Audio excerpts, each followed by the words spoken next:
Bonjour, guten Morgen, good morning. Welcome to this Media for Europe conference. This is a series of events that we organize at important milestones for the program Stars4Media. This program and the consortium behind it will be explained in a few minutes by Catalina. Catalina representing VUB, which is leading this consortium. I'm Christophe Leclerc, the founder of the EURACTIV Media Network. You have a logo here. And of Europe's MediaLab, another logo there. And fittingly, we are speaking just behind the newsroom of EURACTIV. Indeed, we are here about the media and about news, notably. Let me say a few words about the context and about the goals for this event. The context. There is war in Europe. Of course, we stand by Ukraine, but is that enough to stand by them? Should we not think about the special role the media could play in solving the current problems, but also in preventing future wars? Let's think. If there was a free press in Russia and Belarus, would we have the same situation? If the oligarchs were not as dominant in Central and Eastern Europe, would we have the same situation? Probably not. What is very important for the media sector is to increase its impact, notably vis-à-vis the platforms spreading all kinds of fake news, and also to increase its sustainability, including its business sustainability. Yes, I don't mind using the word business. And this is very much the background to this event. During this event, we will go from the big picture to describing the needs and the different programs which exist to help the media sector. And then we will award some prizes to winners of the past Stars4Media program. During all these proceedings, this is a hybrid event, so we have a very full room here at EURACTIV. It's great to see you. And we have many more people who are online. I hear 130 people registered, and then all those who are not registered and welcome anyway, and all those that will watch these proceedings on YouTube for the replay afterwards. Before moving to the panel that is already standing here, we will have two keynote statements, setting a little bit the big picture, namely Vice President Jourova, and then Joanna Krawczyk from Gazeta Wyborcza, who is also leading LENA. LENA is the leading European newspaper alliance, grouping big media like Le Figaro, Die Welt, Le Soir here, and of course Gazeta Wyborcza itself, and several others. Indeed, the new program, Stars4Media News, is different from the previous ones. The previous ones were more editorial cooperation, sometimes small scale. Now we are going into bigger projects also between medium and large scale companies. But before saying more about the program, which mainly Catalina will do, let's listen to the big picture from the Vice President of the European Commission, Vera Jourova. Ladies and gentlemen, today journalists are in the front line in Ukraine to inform us at the risk of their lives. They are our eyes under Russian bombs. They show us what Russia does not want us to see. Our first priority is the safety of journalists. This is why the EU has already dedicated more than 6 million euros for protective equipment, training and also relocation when necessary for journalists in Ukraine. But even in the EU, journalists are at risk for doing their work. This is why we presented last year, for the first time ever, recommendations to member states to improve the safety of journalists. We want to provide journalists facing threats with legal and psychological support and increase their protection online and offline, for instance, during demonstrations. More so, a few days ago, I proposed legislation to protect journalists against abusive lawsuits, the so-called SLAPs. These abusive proceedings are often David against Goliath fights. Those bringing these lawsuits are wealthy and powerful. The targets usually not so. But they speak in the public interest. They keep power in check, and this is why we need to protect them. And we will go further. We are now preparing the Media Freedom Act. The Act will enshrine for the first time in EU law common standards to protect media pluralism and the editorial independence of the media. Hand in hand with legislation, we are also dedicating more EU funding to support media projects. We have just announced 8 million euros in cross-border journalism partnerships, and more will come. We support innovation and digital transformation, as this is important for the sector to thrive in the long term. And at the same time, we address the too powerful role of online platforms. To sum up, the EU has never done so much to support media freedom and pluralism. And this is what democracies should be doing, now more than ever. Thank you.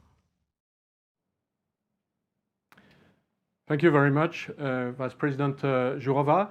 EURACTIV and many other media have their own think tank. The Vice President has her think tank in one person. That's Marie Freinet from her cabinet here. And I have two questions for you, Marie. First of all, I hear that the Vice President is today in Riga, Latvia, close to the front line. Maybe you can tell us something about what she is doing there. Secondly, she mentioned journalism partnership. This is the program which is providing the main funding for Stars4Media, but there is a bigger picture. In December 2020, the EU published the Media Action Plan, including the so-called news bundle, which was asked for by a number of stakeholders. There is more than the journalism partnership, and during this session we want to look at all the opportunities, not just our own, so maybe you can tell us about this bigger picture as well. Thanks, Marie. Thank you, Christophe, and thank you, everyone. The Vice President wanted to be here with you. She wanted to congratulate the team behind Stars4Media News, which is indeed part of our new European journalism partnerships, and it's really a flagship of the Commission. So she wanted to be here today, but indeed she is in Riga, she's in Latvia, she's meeting the authorities, the parliament, the media regulator, as well as Russian independent journalists. And we also discussed this before. The Vice President stated in the message, I mean, our top priority, of course, is the safety of journalists on the ground in Ukraine, but we should not forget about Russian independent voices. And so she will meet several journalists to understand the challenges that they face to inform Russian people.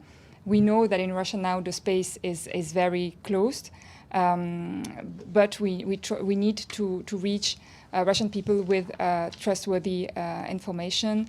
And so this is why we need Russian journalists, independent Russian journalists in the EU, to be able to continue their investigations against Russian oligarchs about corruption, about crime. So they need to be able to do their work in the EU, and this is what she will discuss with these journalists.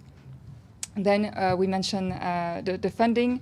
So about the European journalism partnerships, it's, as you said, it's really one, and it was said, it's really one of our flagship, and we have a call that is now open, and more opportunities will come. I think that there have never been so many funding opportunities, and we have a great team behind this.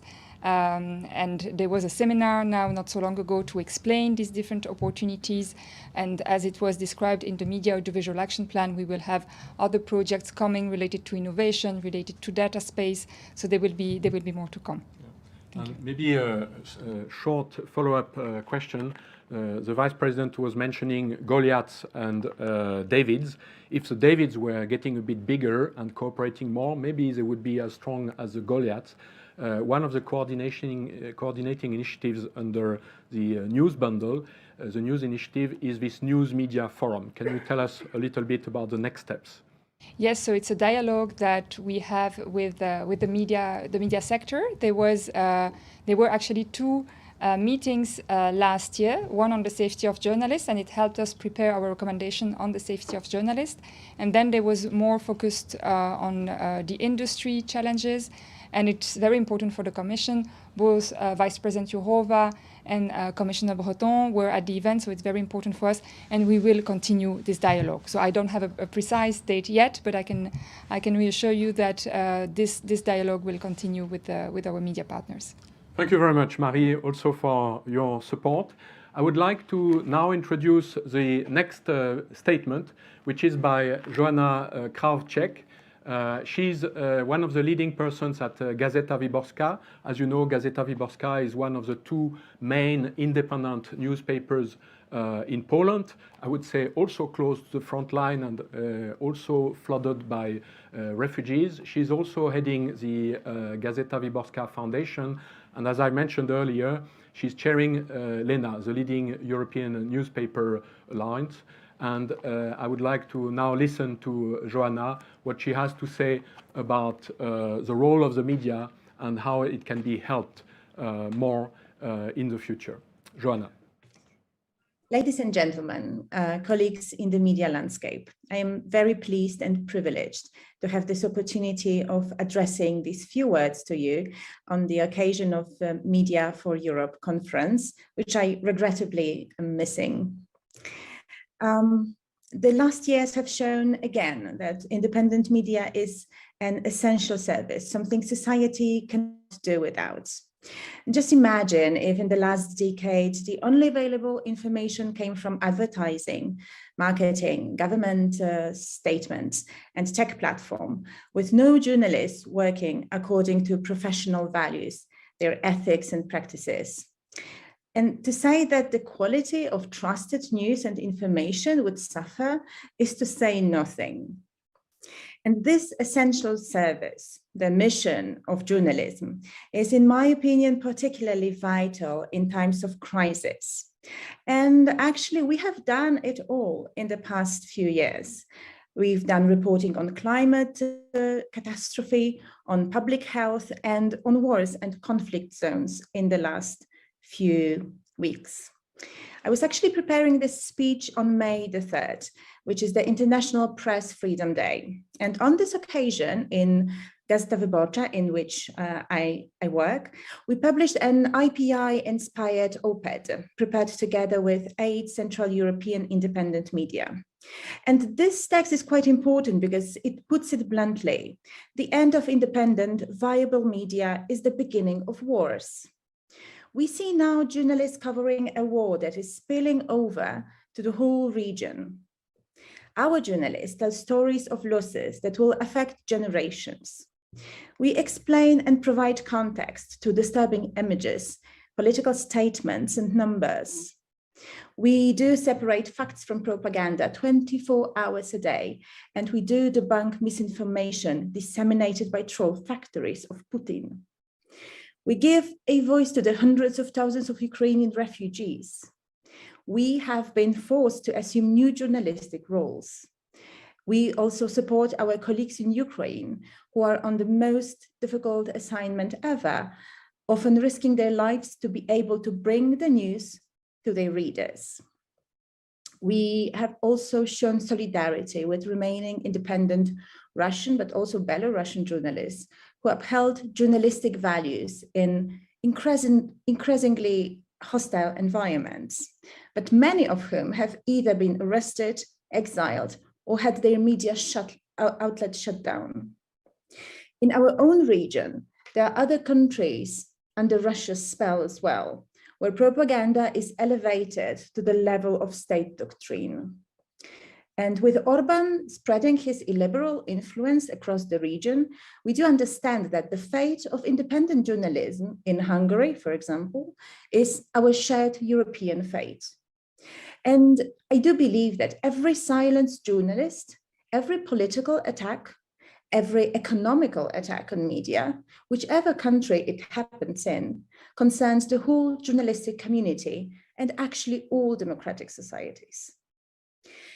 And looking at this bleak landscape, I see four major challenges to media and journalism. The first continues to be the safety of journalists.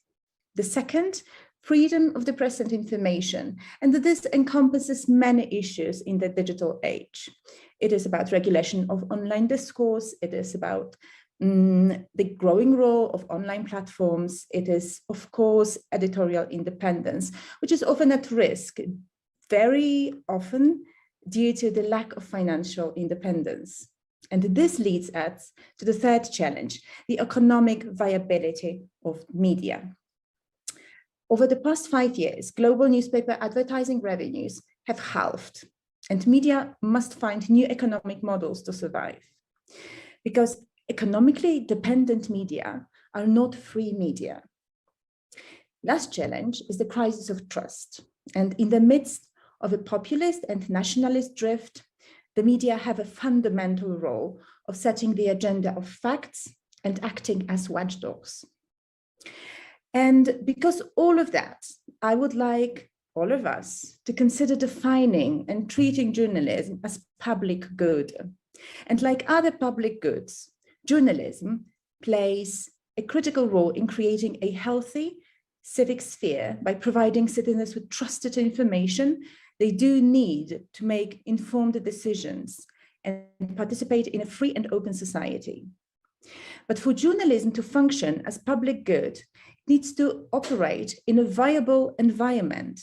And so the question of its financing and innovation is more relevant today than it has ever been before. We have already acknowledged the crisis we're in, and now we have to continue designing and implementing very concrete measures necessary to ensure journalism sustainability as a public good. Someone once in the Reuters Institute said that the latest turbulence created by the current crisis has produced few winners and many losers. And obviously, these winners are mainly big brand news organizations in major markets, while the losers are largely smaller, very often local outlets in markets that were already struggling. And I firmly believe that media support instruments might primarily address the challenges facing the many losers in the news media space. And without effective change, the biggest loser will be us, the public.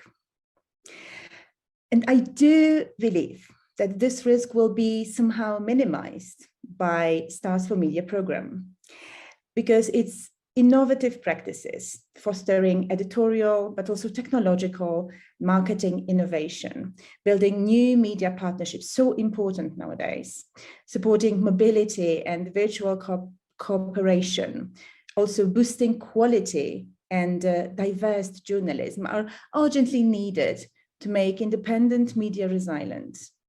I am especially happy to see that these efforts are also inclusive and fair, since the victims of Russian war with Ukraine, our Ukrainian colleagues and Ukrainian media, can also be part of our program.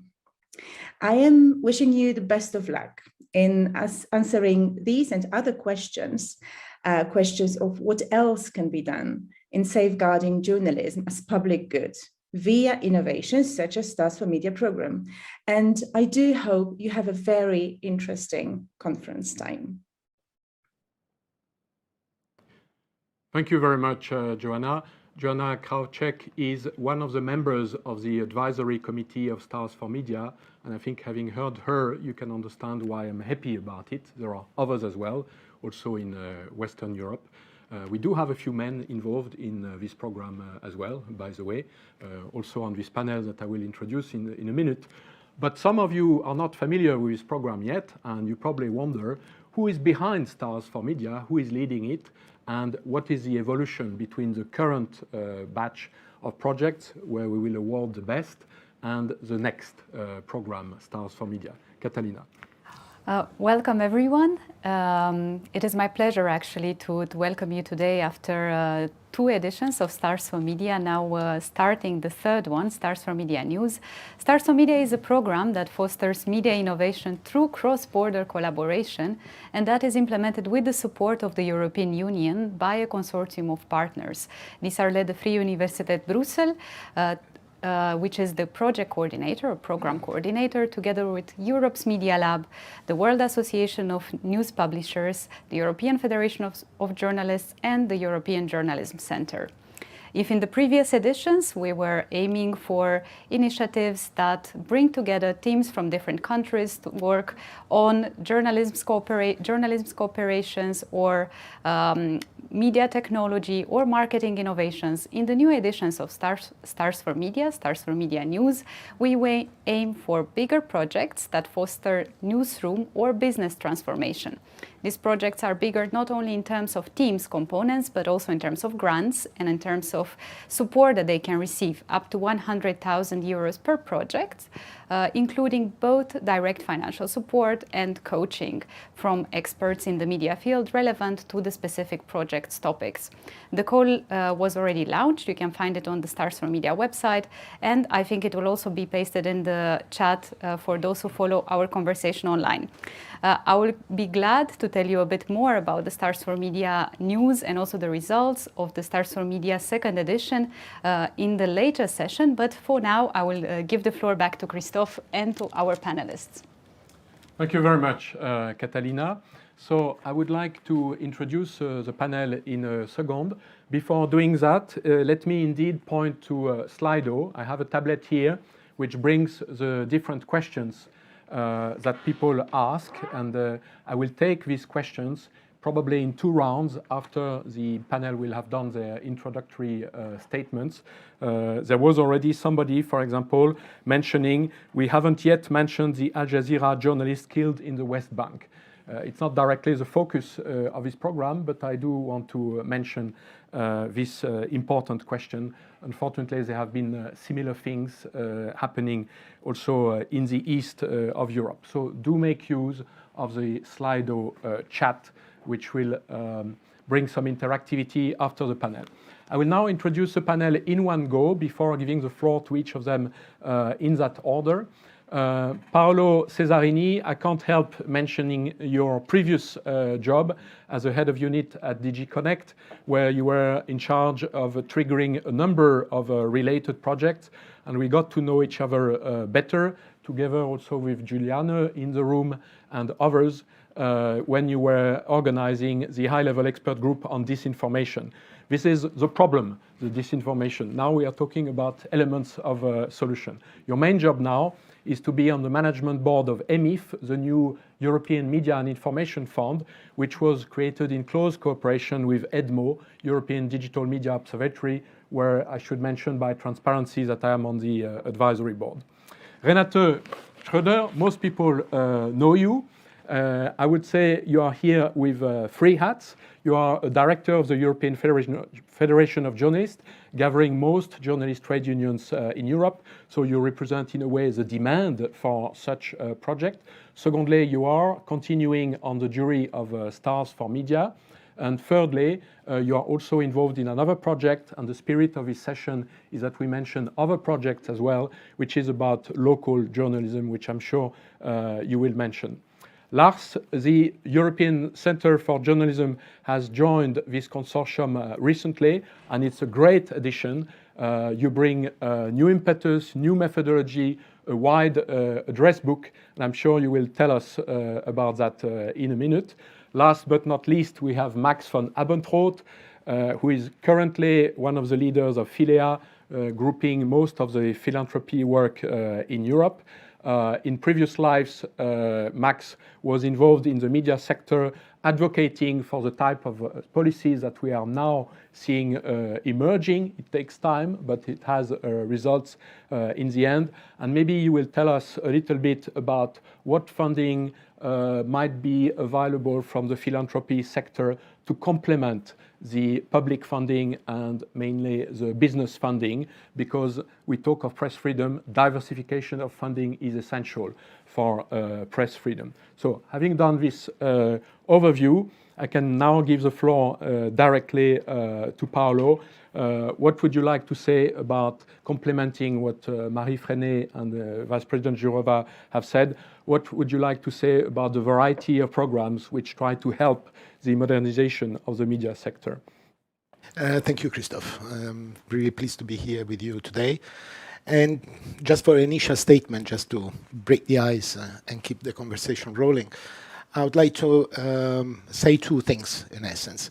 One is about the importance, I would like to underline the importance of the holistic approach that the Commission has taken in respect of the news media ecosystem through a policy mix that combines regulatory reforms and the better designed systems of funding instruments. That is the first point. The second point I would like to underline afterwards is in order for this policy mix to succeed, it will be important that stakeholders play their full role, so that they take these policy changes and shifts as an opportunity to really fully embrace important changes that they need to face if the survival of independent media has to succeed and must succeed for our democracies.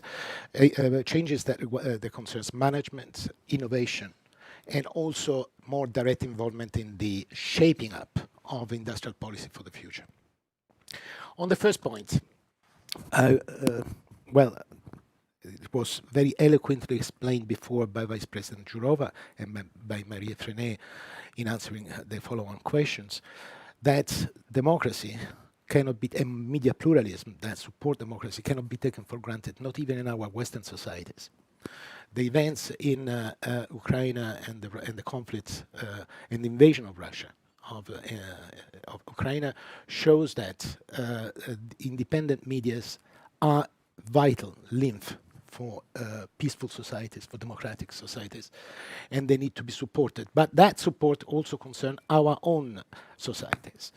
And in terms of achieving that goal, I think the portfolio of measures that needs to be put in place is wide. From the regulatory point of view, there is a number of initiatives that revolves around different aspects of this problem. The latest one that we are anxiously waiting for is the Media Freedom Act, of course, that will complement, as we have just heard, other initiatives that directly address the issue of safety of journalists, and we have to complement other important aspects such as, you know, what does it mean, media pluralism, how consolidation in industrial terms should be appraised in the assessment of future operations that would change structurally the media markets, in the news media markets in the future. But there is also a lingering question that is difficult to summarize, but it is there, what it means editorial independence, especially when you link this question on with the need for media to find a diversified source of funding and dependence on funders in order to move ahead and embrace innovation from their own side. So the Media Freedom Act, I think, will be an essential key point for addressing these questions. The other one is about the role that, of course, online platforms have been playing so evidently in the last years, and the way they have conditioned the public sphere through their own overwhelming power. And what is now in the process of being concluded, and I must say, I was surprised about the speed at which the process has, the legislative process has been going on. The DSA, the Digital Service Act, will provide an answer, of course, for ensuring that online platforms will take seriously their responsibilities, that we know very well since the last year attack on Capitol Hills, how far they can go in terms of shaping the public opinion and having real impact offline. The DSA will certainly provide other important questions, an answer to other important questions regarding the responsibility that platforms will have in order to moderate the content and to ensure freedom of expression online, and to also play more transparently their role by disclosing data to independent researchers. That is fundamental. But still, there is also an important question that it will not be directly addressed, that needs further thinking, I think, is what content moderation really means. What are the risks that needs to be avoided? Elon Musk and Twitter events really shows how tricky is this question. On the other point, on this policy mix point, the other thing is about the good idea of bundling the different funding instruments together. So Creative Europe, Horizon Europe, the Digital Europe program, all now converging in a way that the News Media Bundle, or the News Initiative, it is now acting as a focal point for shaping this initiative. And that is very, very important. The journalist partnerships as a flagship has been mentioned before. I don't need to say more. I would like to add another flagship, what I consider to be a flagship, but more from the point of view of ensuring resilience of the public sphere in general, which is the European Digital Media Observatory. I know that for you it is very familiar, but the Digital Media Observatory, again, it is one of those projects where the Commission has invested resources to create an infrastructure, both that is spread, that is decentralized through national hubs, that should help creating a better understanding of what it is today, the information landscape, and to create the tools in order to avoid that risks will affect how the public debate happens in these new digital public spaces. On EMIF, Paolo, I suggest that you say a few words later as part of the question round. Yeah, in fact, I will intend to reserve that for later. Exactly. Exactly. Just to be very practical, Marie was mentioning 8 million euros. This is very substantial for media. To put things into perspective, EMIF has 25 million euros to distribute, and this is from private sector money, and this is in addition to many other initiatives. So you see that there are several streams contributing to the modernization of the media sector. There are not many questions on Slido yet. I think also the physical participants in the room have received a link to Slido, and that's the device to use in order to put questions. We will not walk around with a microphone. And the 130 people who are registered online, please do chip in with your practical questions if you want, including to Paolo. Now, let's move to Renate. As I said, you stand for the trade unions, for the journalist rights, but also for their livelihood, for their existence, as you would say in German. So maybe you can tell us a little bit about how you relate to the various programs which are on offer.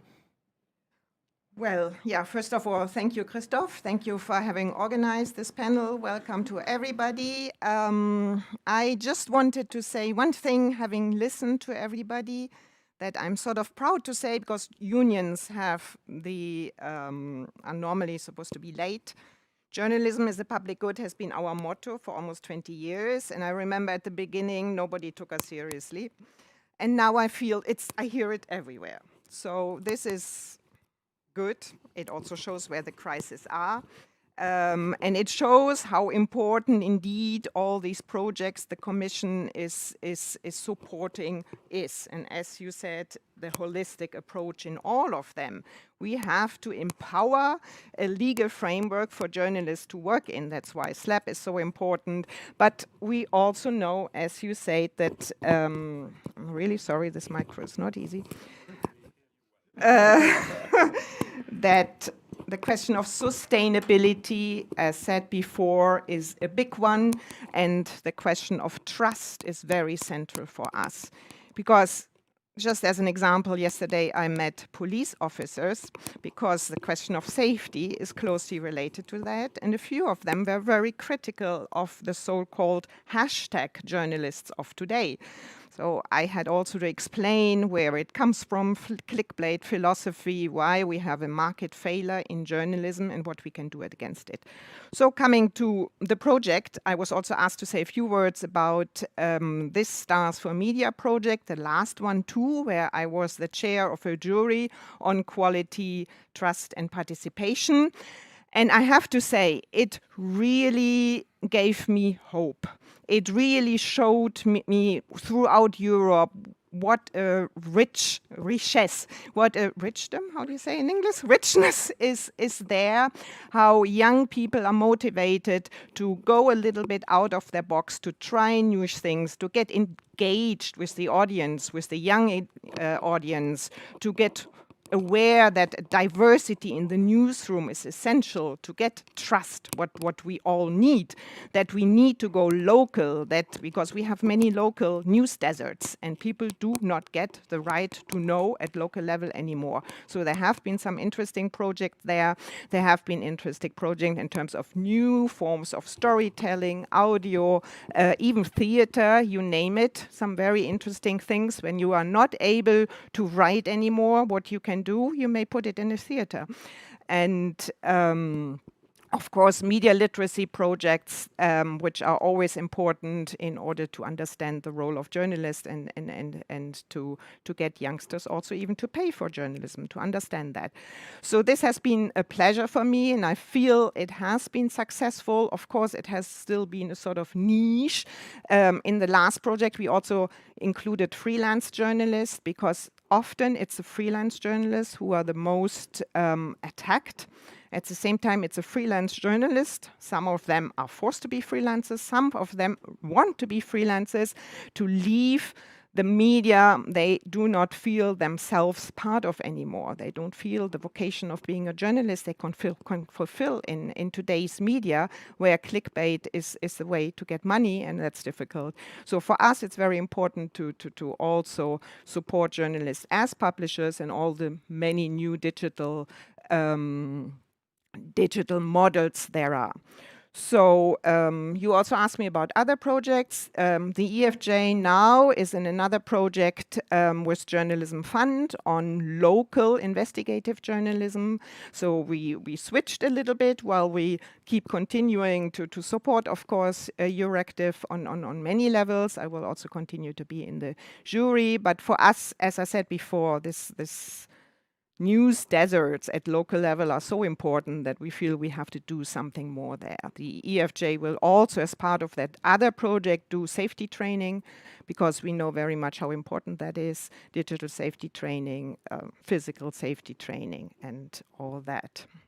I guess Exile journalism we talk in another round, or would you like to say? Maybe it will be one of my follow-up questions after finishing the round. I indeed want to handle that as well. But first we move to Lars. As I indicated already, you have a number of training programs. I would say it's more than training, it's benchmarking, etc. And you bring this expertise into this consortium. You will also mention another program which is handled by EJC. And we have actually published 2 weeks ago a press release mentioning a number of different programs, because there are different needs and different opportunities. This is not competitive, this is collaborative. In fact, I'm giving a hint to our team to put on Slido a link to this press release. So Lars, how would you contribute? Yeah, thank you, Christophe. Happy to be here in Brussels. It's interesting to listen in the many challenges. Some say problems, some say challenges of journalism.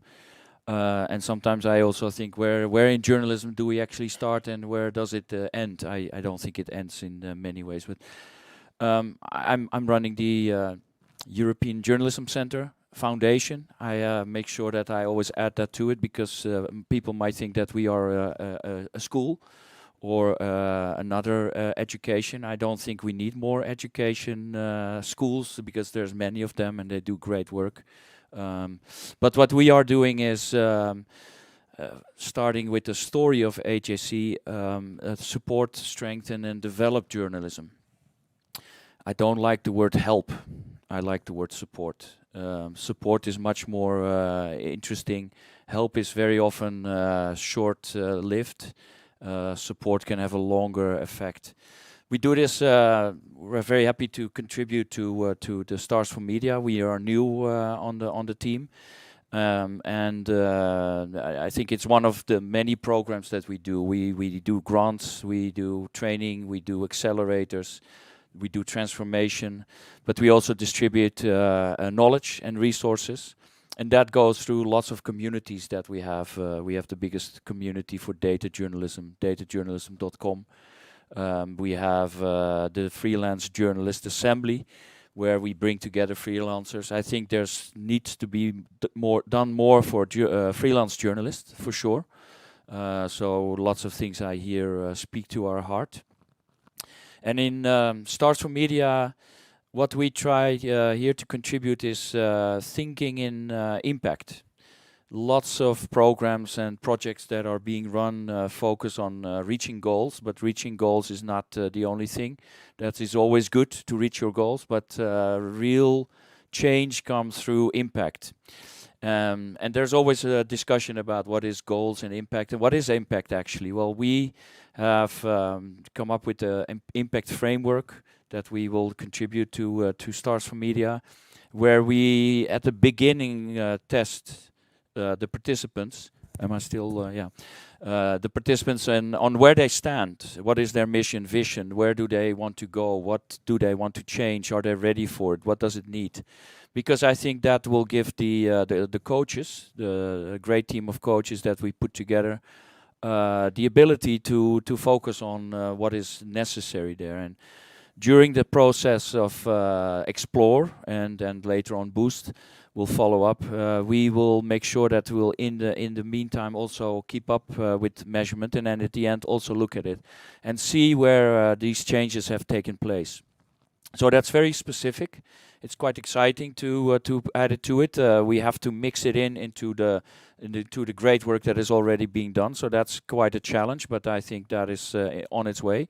And yeah, I'm looking forward to see how we can work more on the impact framework. I'm installing an impact framework for the whole AGC.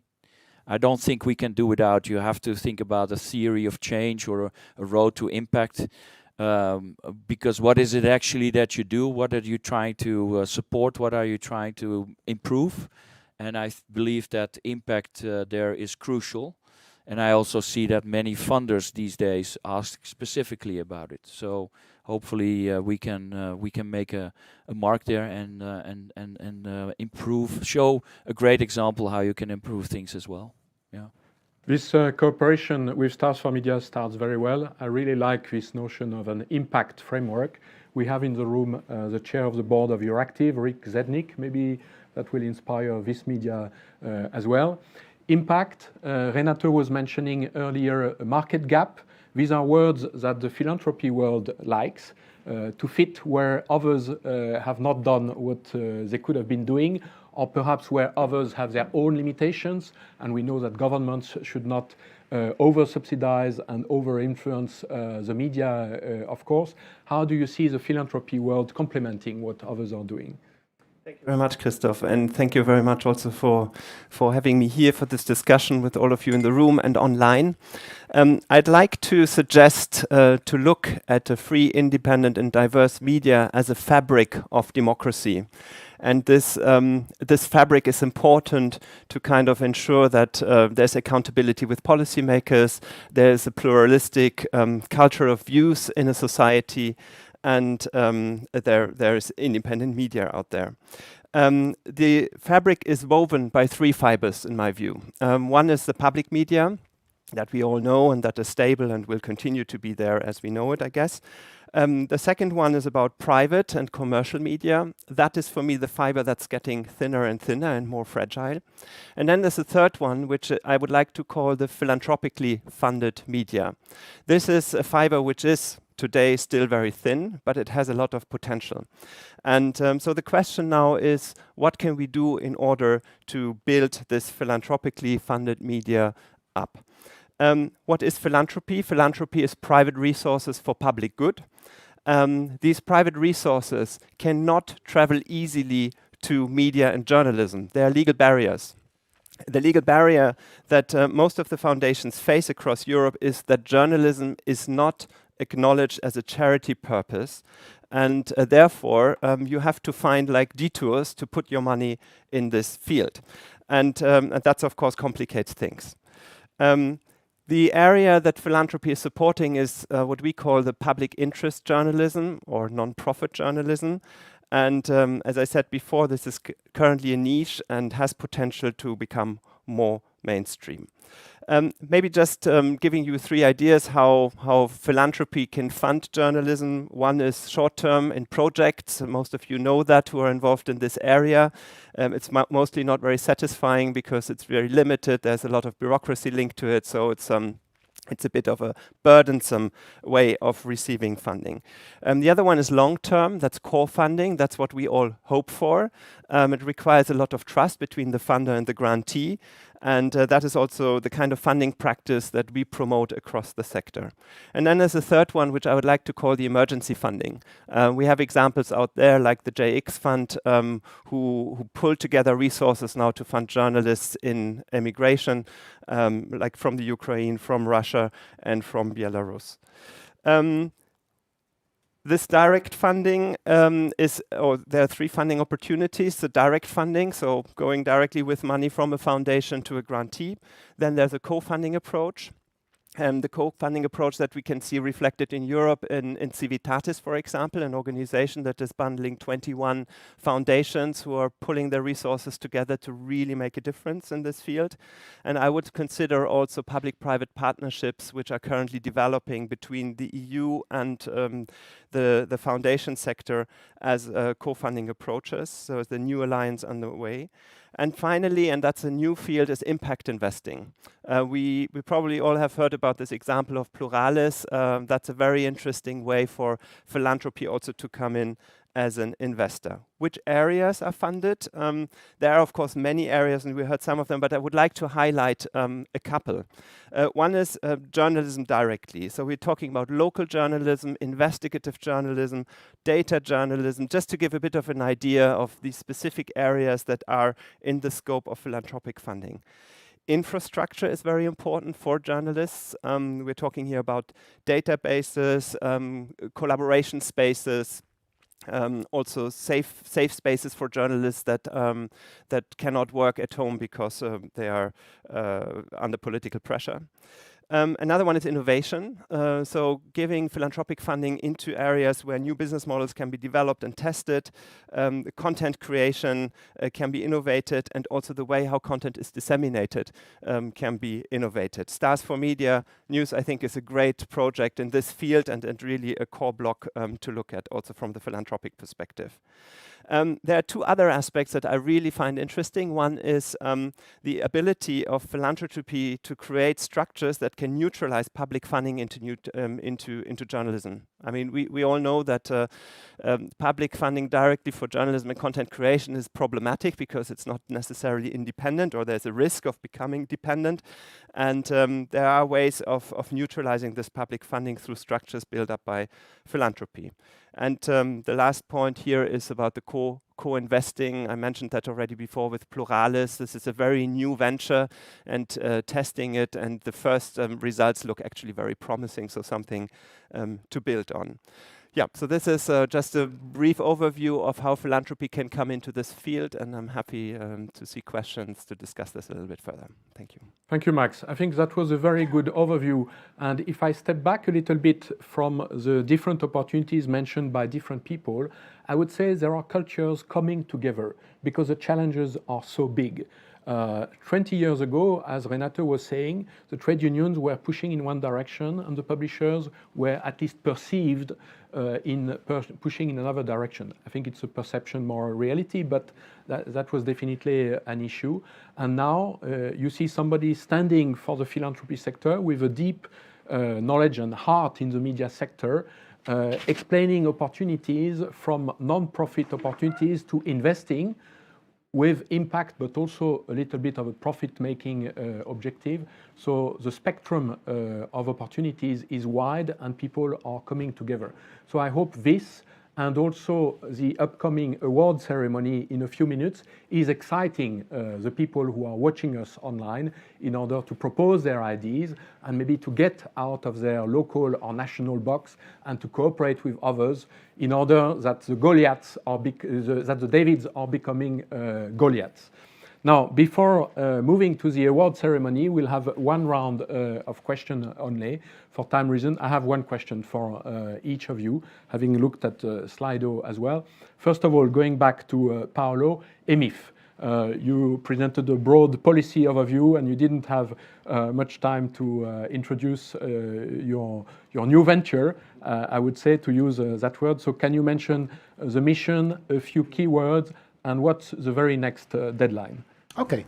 I deliberately didn't mention MF in the first round. And indeed, I'm happy to do it now after, in particular, Max's intervention. MF, you know, it is the result of a partnership between the European University Institute in Florence and the Gulbenkian Foundation. And its mission is to support the activities that the European Digital Media Observatories it is carrying out in its activities that are directed to countering disinformation and more broadly to create a digital space which is more understandable and more trustable. EMIF is a project financing initiative. It's a multi-donor fund that has just started its operation at the beginning of this year. And we have published 4 calls already since in the last few months. Our 4 main areas of interventions are, you can imagine that we have our focus is mainly on disinformation. So our main area intervention are fact-checking. We need to boost fact-checking. We need to ensure that fact-checking newsroom can scale up.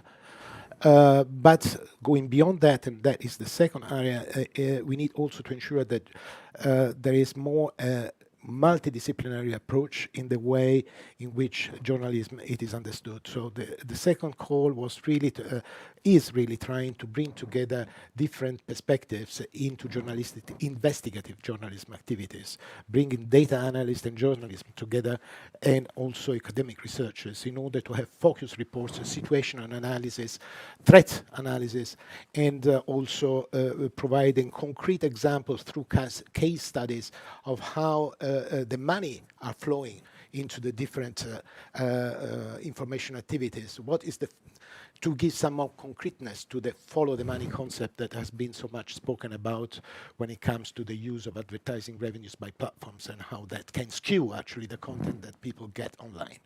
The third area is about research. And now research, you may say, oh, again, another fund that support research. It's true. There is a lot of research out there, academic research around the impact of digital media from different perspectives, from the cognitive science point of view down to the economic side. But I think what is important for MF is to combine research and implementation. We need to have impact, you said, and that it is really intriguing and important for me to hear, because research without an empirical part where you can implement solutions through sandboxes, for instance, would only be a repetition of what exists already, and we do not want to repeat what exists already. And the fourth area, it is about media literacy. Again, something that is very much spoken about, which is a broad, very broad challenge, but that needs to be tackled with sufficient resources, and the resources, as far as I understand, are never enough in this particular area. We started with this first call on media literacy by trying to stimulate an approach which has the maximum multiplier effect, so training the trainer approach. So. The call are closed now. So this first round of calls is closed on the 29th of April, but keep in mind that for fact-checking there are 3 funding rounds. It's a permanent call with 3 funding rounds every year. And the next will be after the summer break. And the next calls will be in December. If you ask me about the deadlines, the next calls for all 4 areas will be in December. And in the meantime, we want to really create the conditions for stakeholders to come forward with good proposals, also by interlinking with other initiatives. And that is really my final point, which I really would like to emphasize. There are many initiatives that fund independent journalism and address this problem from different angles, but we need to, I think, to find a way to maximize the impact of these different initiatives. We need to talk more between organizations that fund these type of activities, and to find probably also a common grounds of principles to defend. On one side, editorial independence, and at the same time maximize impact by having complementarity instead of competition between the different initiatives. Thank you, Paolo. And Max, I would like to give you the floor, in fact, before Renate and Lars, because it's logical, building on the last point made by Paolo.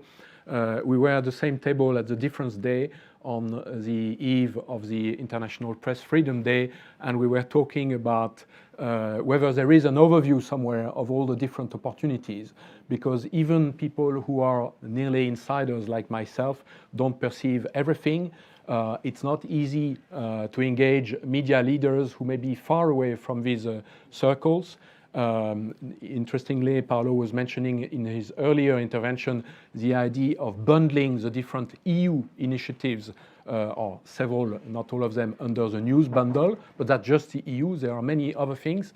And I understand that Philea has inherited the interesting project Journalism Funders Forum. So what could be done in order to make it easier for media leaders to get this support? Yeah, I mean, you're exactly right, Christoph. This is a field which is not very well connected. There is a bubble, like say a close group of people who know each other, but it's really just a small group. And what I find interesting in this space is there is so much opportunity to create links between the different actors and make sure that we don't compete with each other but collaborate. And that's why Philea, together with the Journalism Funders Forum, which is a group of 6 funders, journalism funders who come together to learn from each other and inspire each other, but this is something that will grow over the next years. They kicked off a mapping exercise to map out all the different journalism funders across Europe and beyond, but then also the networks related to that and the different funding funds, so collaboratives that exist already between funders. The idea is to profile them and make sure that we create a space where they can come together, get to know each other, and start working together.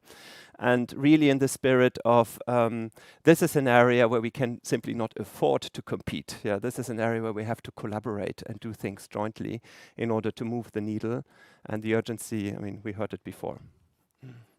Building on the other comment earlier by Paolo, that there is quite a lot of research already. I know there are some EU officials listening, and I would advocate having some kind of very practical research, bringing different things together, philanthropy, EU, business-funded opportunities in some kind of very practical overview with Q&A approaches, etc. And the spirit of this session now is to go one step in this direction. I'd like to mention my next question to Lars and to let him think about it, because maybe it's a difficult question, and meanwhile to put a question to Renate. I've known the European Centre for Journalism for a long time. A while back, it was, if I simplify, mainly a training institute working for the EU institutions. Then it worked a lot with social media platforms on other types of programs, and it seems that under your leadership you will try to do both, basically. And I know there are some people, notably one in the room, I'm thinking of the lady there, but I don't know if she wants to be mentioned by name.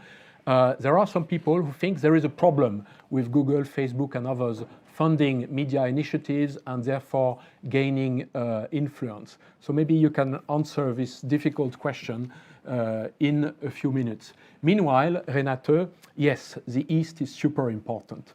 And we are all trying that our programs are fitting the needs of Central Europe, where there are many oligarch and government interference problems, and even more the needs of Eastern Europe. For example, the official footprint for Stars4Media does include Ukraine. It does include Ukraine. I want to say it twice, because some people think it's only about the EU. No, it's not only about the EU. And there are ways to subcontract work to other media further east, including Russia, Belarus, but also Georgia, etc. But perhaps you could say a few words, Renate, from your viewpoint about helping the Exile media, of which there are many more. And I would make the question a little bit more challenging.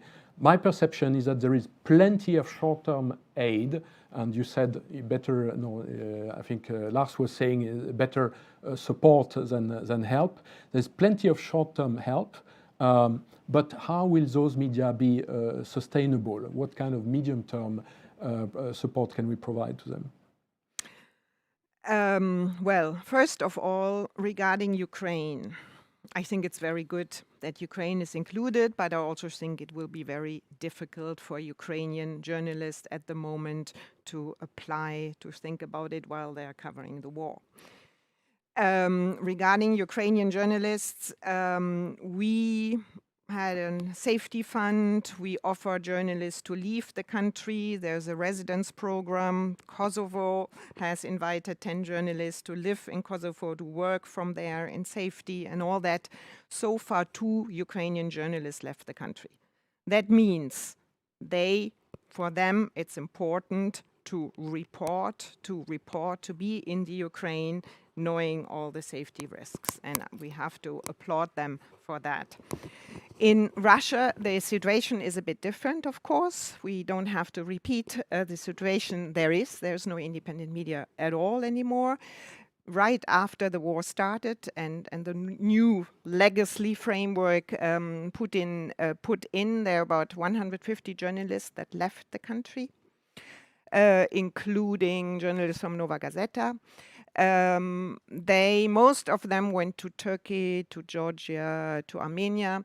We asked the European Union for emergency visas. We don't know exactly where we stand there yet. It's not an easy subject. I was very happy to hear today that Vera Jourova said that she's talking to Russian journalists or Russian-speaking journalists, because we all know how important that is.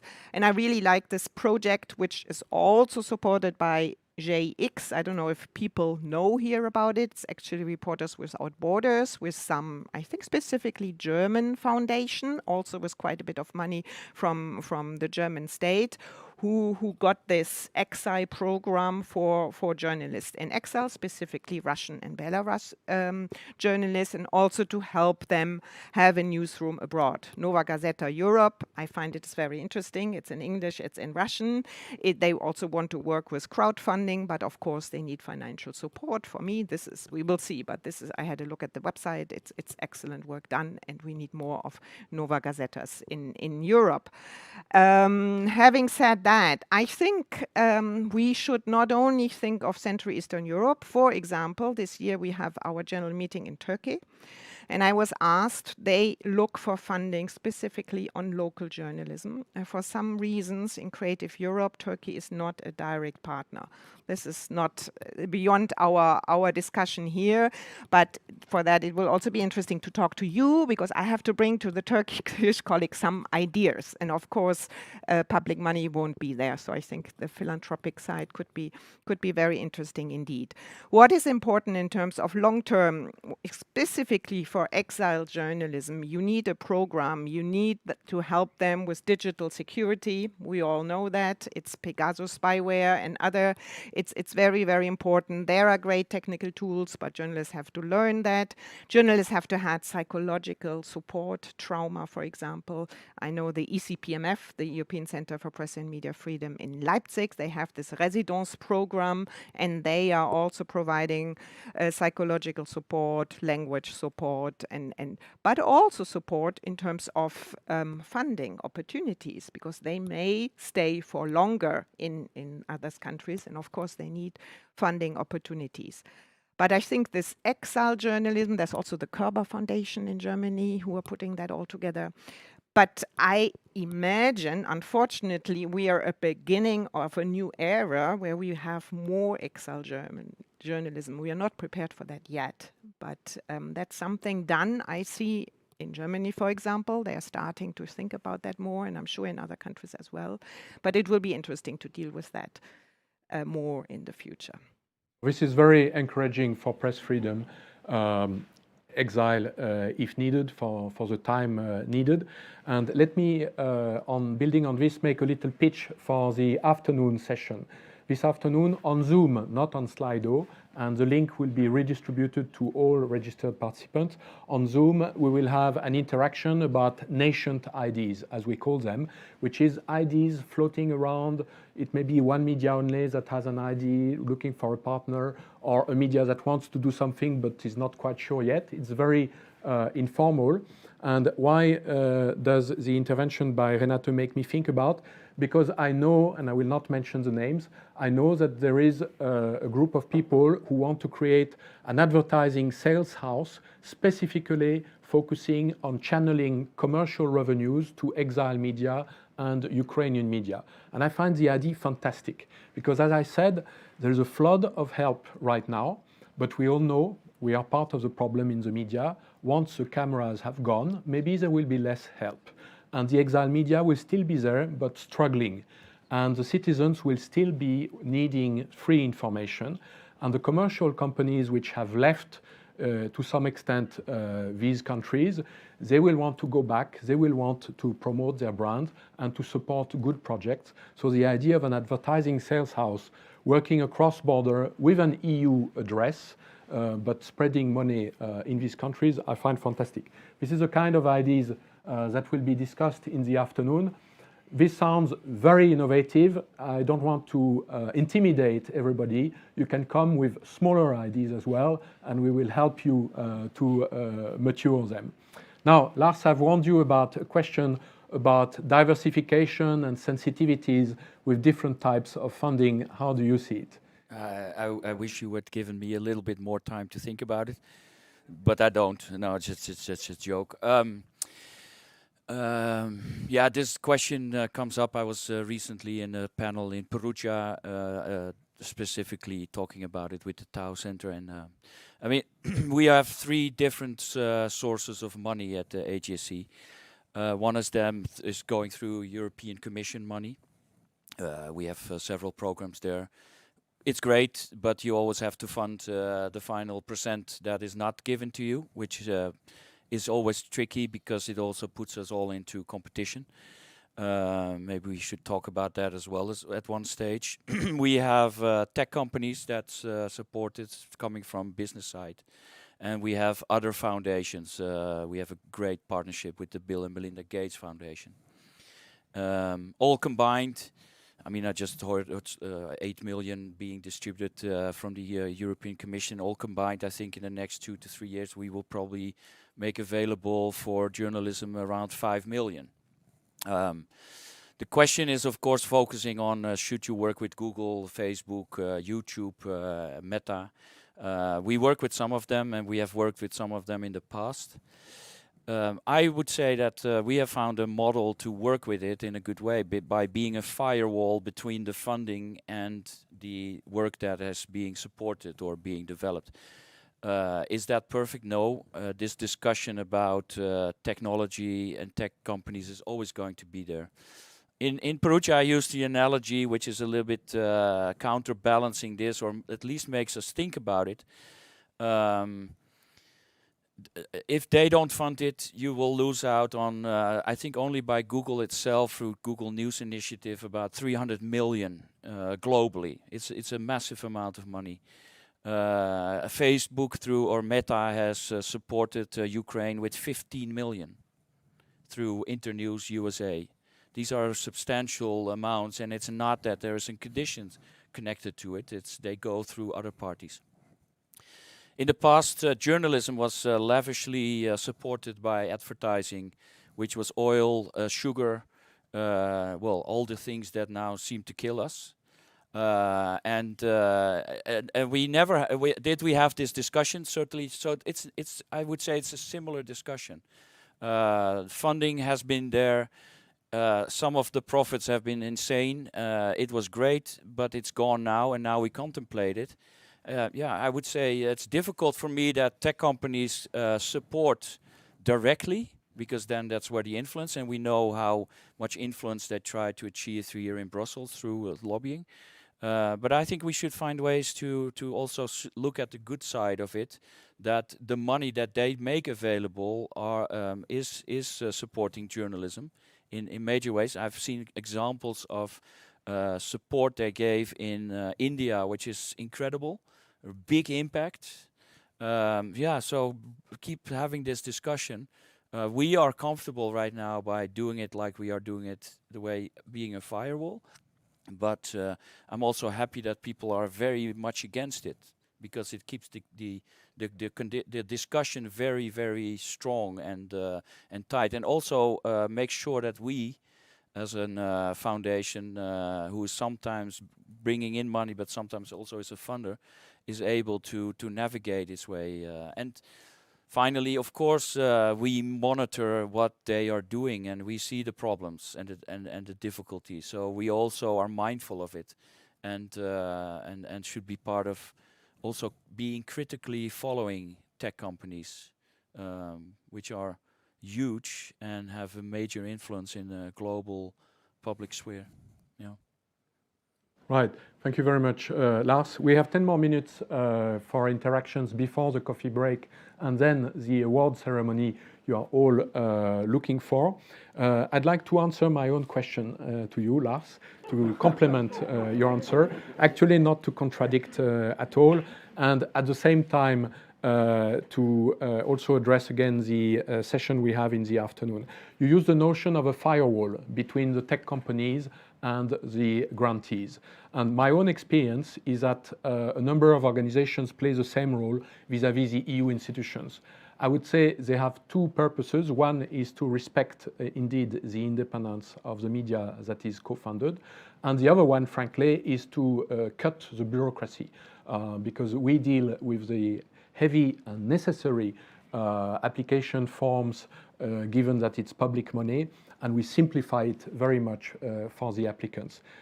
So the form, as you know, Lars, and Renate as well, the form to apply for Stars4Media is very light, actually. You have to describe who you are. Ideally, you already provide a partner. If not, we will help you to find a partner, if possible. And then you describe your idea, the approach, some milestones, how you will use the money, and not lose, indeed. And it's very much of a lump sum approach. And the amounts now for Stars4Media are about 5 times what they were before. So we are getting into a bigger project, which should be making it attractive, and also a lot more coaching. So it's not only money, it's also expertise that is available with this kind of a consortium partner. And the final thing is that this project Stars4Media is co-funded by the EU, meaning that it's open to complementary funding by other organizations and why not some corporates as well. Final point on this. I have a lot of experience of the EU, so I was not expecting interference from the Commission. And indeed, it has never happened. I never got any email from an EU official saying, why don't you look positively at this or that application? We would not be against getting some ideas, by the way. There is a difference between an idea and some pressure. And in any case, our consortium has been organized so that some of us, like Renate, are on the jury, and they are not there to help the applications before they are made. And others are so-called process coaches. So it's completely okay for us to help people make some application. And I would like, in this regard, to put one question from Slido to you, Lars. I can mention the name, and it's clearly a Slavic name, but I don't know from which country. Beata Lavrinovica. What are the first steps to join a network of partnership for national media from Eastern countries that has no previous cooperation experience on European level? Whom to approach? So that's a very relevant question for this session. Which I probably don't have the answer to it, but I can also point out that these questions come up more and more. Lots of funding is very often focused on big countries, Germany, France, UK, and less is focused on Eastern Europe or the south of Europe. I think that actually I started a conversation with organizations to see how we can improve it, because there's many barriers. It's how to get access to it, how can I join it, what is the language situation. We think that we can do with English and French language, but it's not only that that helps it, because that creates a barrier. I think we should do much more. Again, this also plays into this part of is there an overarching organization or a place to go where you can find, where you can apply to things, or where you can get support in them? It's not the answer to this direct question, say you should go there, but I'm happy to be in touch and see where the specific question is and see how we can guide it towards. Yeah. So Beata, rest assured you will get a follow-up answer by email, and I suggest that you attend the session this afternoon from 2 o'clock on Zoom. There are other questions. We will not be able to handle all of them. One is about CSR, unexpected approaches, linking new journalism and knowledge management. We will forward this question to somebody from the consortium, because I think it would take a long time to first understand the question and then answer it. There is another question which I would like to put to Paolo, but please, the beginning of an answer. And I suggest you are in touch, or somebody from your team is in touch afterwards, because it's an academic type question. I summarize it. A multidisciplinary approach in research on journalism issues has so far led to more fragmentation. Even the solution of content moderation is a more normative-based solution. How will it provide a solution to quantitatively large data sets and information shared on platforms? While you think about your 3 sentences, let me add that this is a question that we often discuss on the advisory board of EDMO.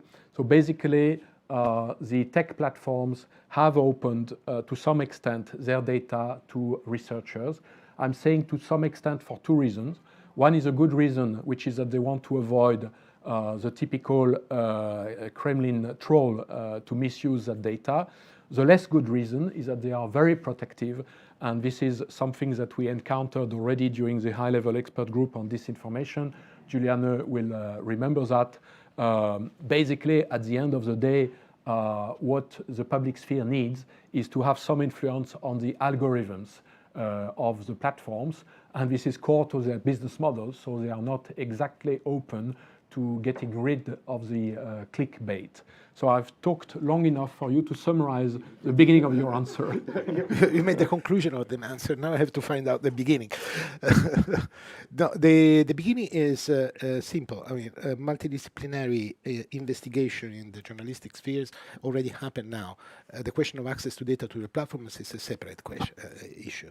And there is a lot can be done in order to have a different and more in-depth information by simply combining actual knowledge that exists and skills that exist from the scientific side, from data analysis and network analysis side with journalistic approaches. And that can be done. The issue about data is indeed about more in-depth research. And the access to it, I think it is going to be a progressive path, thanks to the change in regulatory environments, thanks to the new code that hopefully will reply to this question in a more straightforward, the code of practice on this information, that will reply to this need in a more direct manner. And then the rest, it would be for the researchers to harness this wealth of data for purposes that can have a real impact through identification of solutions, concrete solutions. And so I forgot to mention the name of the person putting this question, Olivia Pieczewski, possibly from a Slavic country as well. I encourage you to look also at the research which is done in the circles of EDMO, which is quite relevant. To finish this session, I'd like to give you 30 seconds each, not more, to do a small elevator pitch. Imagine that you meet in the elevator the publisher of a medium-sized national group with little experience of EU projects, a certain reluctance, all these bureaucrats in Brussels trying to regulate us, etc. How would you start getting this person, this media publisher, interested in any of these projects? Whether philanthropy-based, business funded, or EU funded. At the end of the day, we have complementary approaches but similar goals, which is to help the media innovate. How would you, in 30 seconds, get this person to read your document or get a follow-up meeting? Max, you seem the most confident with your big smile, so you go first. It's always risky to smile.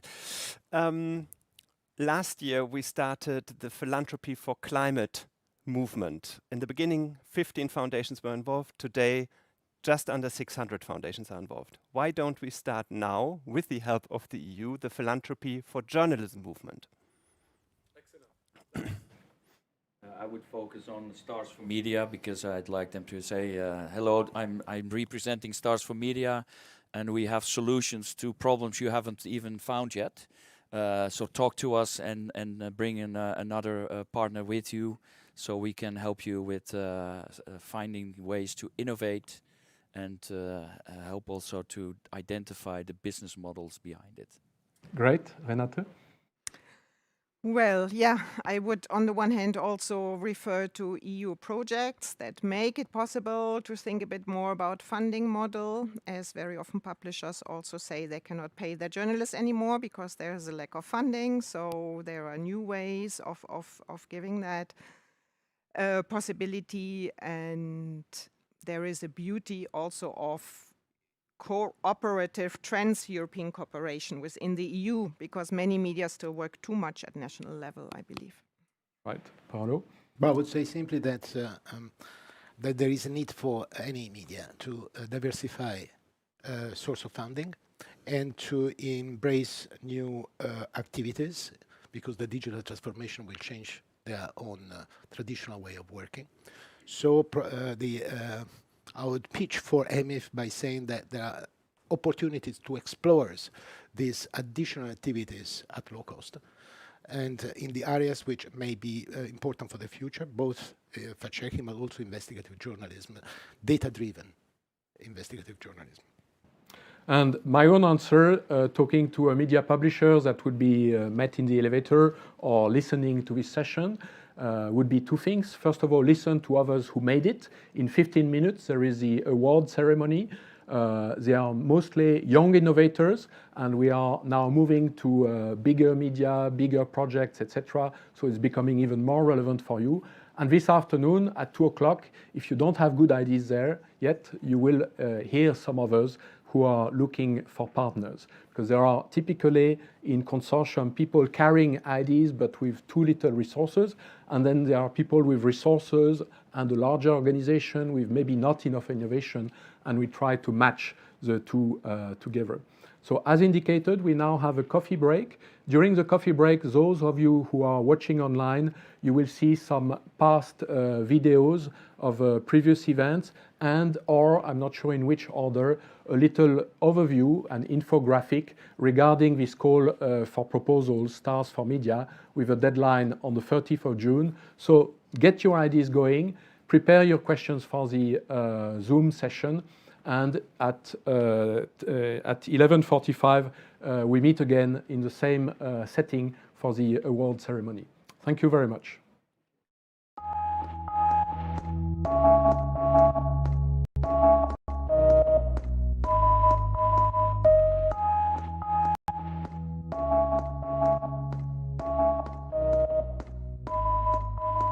They are illustrative of what we wanted to reach with this Stars4Media pilot program, which is a program that aims to innovate the European media sector through the exchange of competencies, skills, and the exchange of media professionals around innovative ideas. This kind of a program was an amazing opportunity for a startup who is developing something so new that is still a bit difficult to grasp what it is. We just developed the first cross-border investigative report about this topic. It's a podcast show dealing with Europe, focusing on 6 national conflicts that today still tear apart somehow, each to a different extent, some of the member states of the EU. Our aim is to discuss and investigate structural racism using solutions journalism approach. Reports on the consequences of the pandemic, but also on bigger European challenges. The point of a pilot project is to test an idea for a permanent program. When I was a student activist, we lobbied for Erasmus to be transformed from a pilot project to a permanent program. Stars4Media and brother projects, so to say, will never be as big, but they could become permanent. I do think that Stars4Media is a very good project showcasing the strength, creativity and innovation of media professionals in difficult times. It's now with COVID, when for the first time I believe that this independent media network is in real risk of extinction. European Parliament recognizes that direct funding for culture and creative sector through EU programs is inevitably limited, but believes that smart use of existing instruments can help. European Parliament believes that the most effective way to deliver such support is through the already existing sector-specific guarantee facility under Creative Europe. It is very important for maintaining editorial independence in these times. At the same time, we are all aware that funding the media sector is challenging from this perspective. Funding available directly from the state may put in danger editorial independence, and there have been examples of member states, we all know them. At the EU level, to solve these disruptive effects at the media market, it requires both legislation and financial support mechanism. The long-term aim of the Commission is to provide stable funding to media freedom and pluralism projects. When it comes to the news program, you know that I very much support that. I think it's important to innovate here, to give space, as I said, in terms of funding, also to find new ways of strengthening the business models.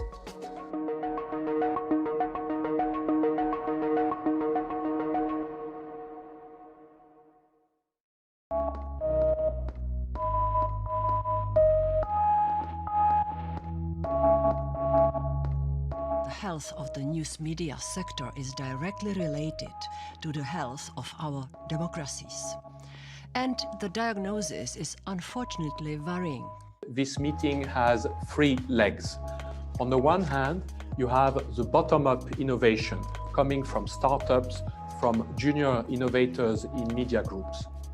On the other hand, you have industrial policy.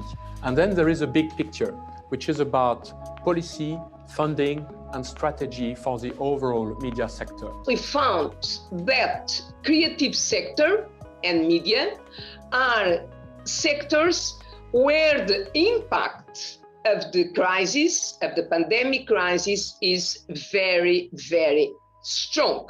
Publishers with economic difficulties have less freedom to do independent journalism.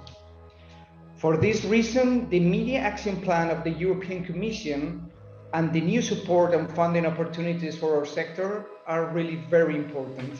Words must be followed by actions, and let me summarize the needs in 5 points.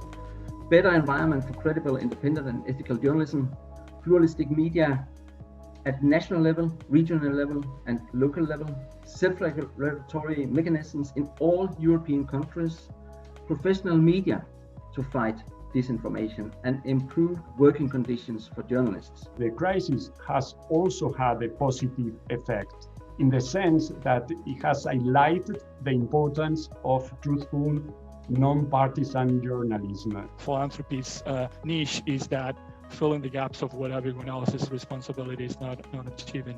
And that takes us to the local news, the niche thematic areas of science and development and other areas where journalism matters even most. We need always a combination of good democratic regulation, what we are missing at the moment, and innovation and upskilling people, journalists and media professionals.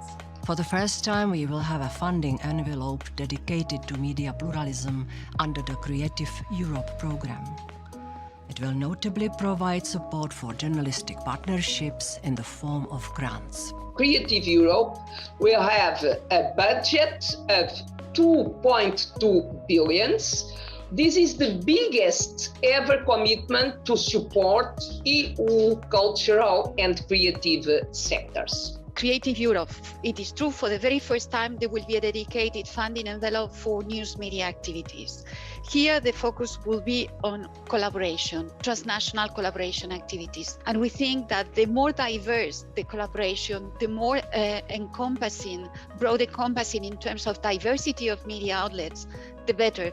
The project called Stars4Media is a great example of collaboration to develop innovative ideas. These pilot projects have proved to be very, very useful in really raising awareness on the importance of investing in the news media sector.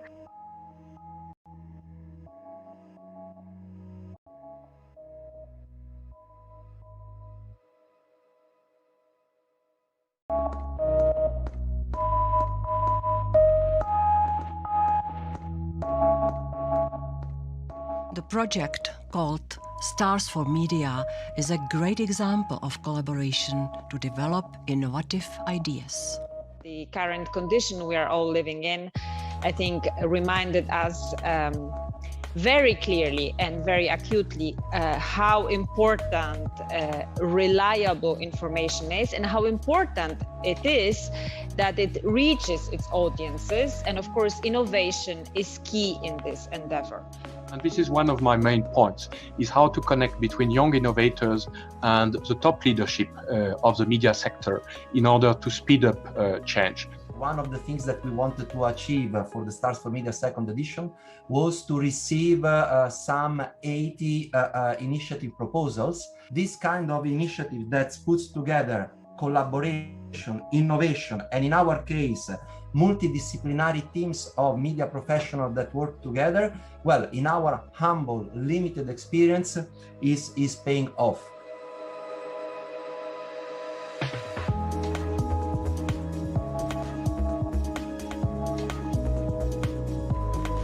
We were thinking, is it possible to utilize this trend of TikTok, this hype, but create meaningful European content? We want to utilize our partners and our network and our 6 years of expertise in European storytelling to make border-breaking journalism about European issues for TikTok.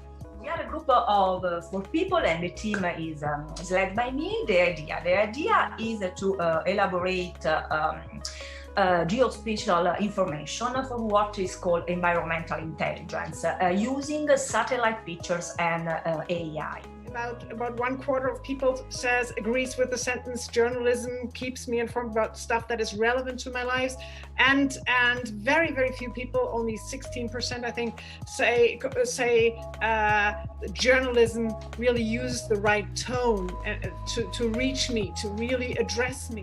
What people resent most is a lack of people able to cooperate across organizations, across multidisciplinary silos, and also across borders.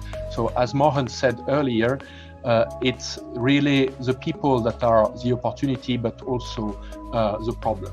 We've seen an incredible rise of innovation in Europe. We've seen unicorns arriving, so we see scale-ups that are arriving. However, the funding is very often done by US companies. So we've seen that a lot of that still arrives in US hands. It's not an issue in itself, because the most important is to be successful, but I think something can be done there. At the national level in some member states, it would be useful to benchmark these different programs and to pick the best and to boost them by giving them more financial resources and to bring them together, to federate them around some programs. Thanks to in the first place to the European Parliament, we are able already in a way to be a precursor and implement in these precarious situations, some support measures that maybe drop in the ocean, but still are crucial to indeed spearhead innovation in the European media.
Welcome back to Media for Europe, an event that is part of a series aimed to foster discussion about the European media sector.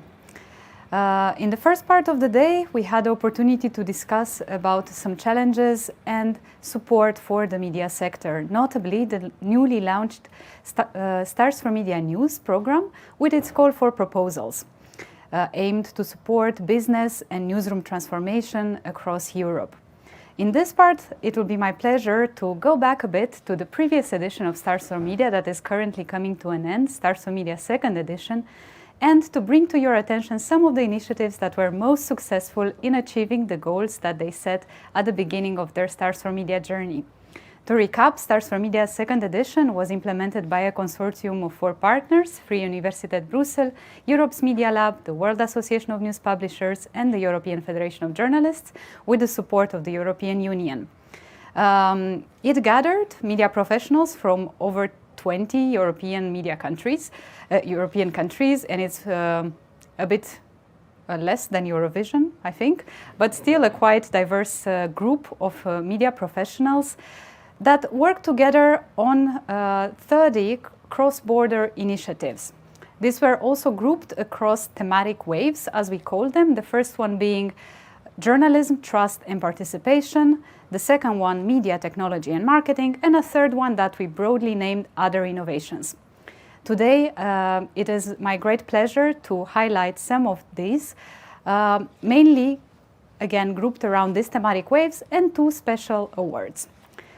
Without further ado, and to cut short the suspense, I will start with the first initiative that comes under the wave Trust, Journalism and Participation, and that brings us closer to local audiences. It is an initiative implemented by 2 partners, one coming from France, another one from Belgium, and they are Café Babel and Brussels One. It's an initiative that tried to move farther away from Eurocentrism and to bring local stories to audiences from different countries. Mainly, they created a series of TV broadcasts that were showed monthly on a series of different topics, starting from refugee crisis to urban farms, exactly, thank you. Showcasing them really from a local perspective, but from diverse countries. I will invite here next to me François Fameli, who came from Paris, from Café Babel, to tell us a bit more how this cooperation benefited them and what are your further plans. François, welcome. Thank you. And because our jury also thought that you were very successful in implementing your initiative and in your cooperation that seemed to be really outstanding in the way that you work together, we have here a certificate that awards you the Journalist Trust and Participation Award, and then later you'll get also some goodies from our side, but more about that in a bit. I invite you actually here to the microphone to tell us a bit more about how did Stars4Media work for you? Thank you very much. So you said it, the idea was to work in the field of solutions journalism, and Café Babel is an online media. We are actually speaking about EU affairs for the youth in different languages, and we never had the occasion to work with a local broadcaster, in this case a television. So it was the very first occasion for us to work with a television. We had the chance to work in French because BX1, Bruxelles One, is a French TV broadcaster. And the idea was to create together a global information, let's say. So how to interest the audience of BX1, BX1 of European affairs.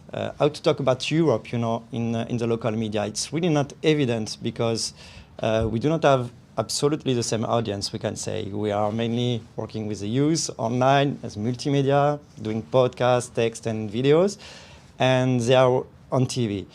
So the idea was to provide a monthly show, about 28 minutes, and we created a reportage for each transmission. So we work together on the topic. So our redaction used to work together to define the topic, as you said, urban farms, how to welcome refugees, etc. And we provide a reportage of 3 to 5 minutes to build into the show. And the idea was to talk about the same topic with a local point of view and interviewing a reportage made in a foreign country. So definitely it was a great occasion for us because, as I said, it was the first occasion to work with television. We learned a lot in the workflow, in the way to talk also about solutions journalism and to have common references, because we really believe that we need to create a truth between us and our readers, also by telling new stories and new narratives, and solutions journalism is a way to do that. But we didn't have common references how to do solution journalism without going into communication, being a media and not a communication operator. And finally, it was really interesting to talk about it with the Big Sound channel. And I would like also to thank all the team of Stars4Media, because it was not easy, and we had the occasion to be taught also, not only by your team but also by the teachers you had. I remember Gilles van der Putten, for example, from Journaliste d'Espoir, who helped us, and it was really important for us to be taught to go until the end of this project. We produced 5 shows, and you can see it on the BX1 channel. Thank you very much. I also invite you to stay with us, maybe to take a seat behind on the stage. Meanwhile, we go on with the conversation, but actually I'm very happy that you mentioned the contribution of Gilles from Reporter d'Espoir, who was one of the coaches in the Stars4Media Second Edition. We tried already in the second edition to have a small component of coaching by having some experts in the media field who could be there on call or based on their interest and expertise for different initiatives to provide advice when needed and some guidance. However, this component is much more enhanced in Stars4Media News. As already mentioned, we really will try to have coaches that guide the projects really to transform and to innovate in the realm of business and sustainability. Sustainability in innovations was also one of the criteria that was reassessed at the end of the implementation period for Stars4Media Second Edition by the consortium and by the jury members to see which of the initiatives maybe could go on in the future or contributed somehow the business sustainabilities of the companies involved. The one that I will highlight now pertains to the wave media, technology and marketing, and comes from rather distant countries, from Spain and Sweden, implemented by partners with also rather diverse profiles, Vocento Group and Cruncho, which has a much more tech profile than Vocento.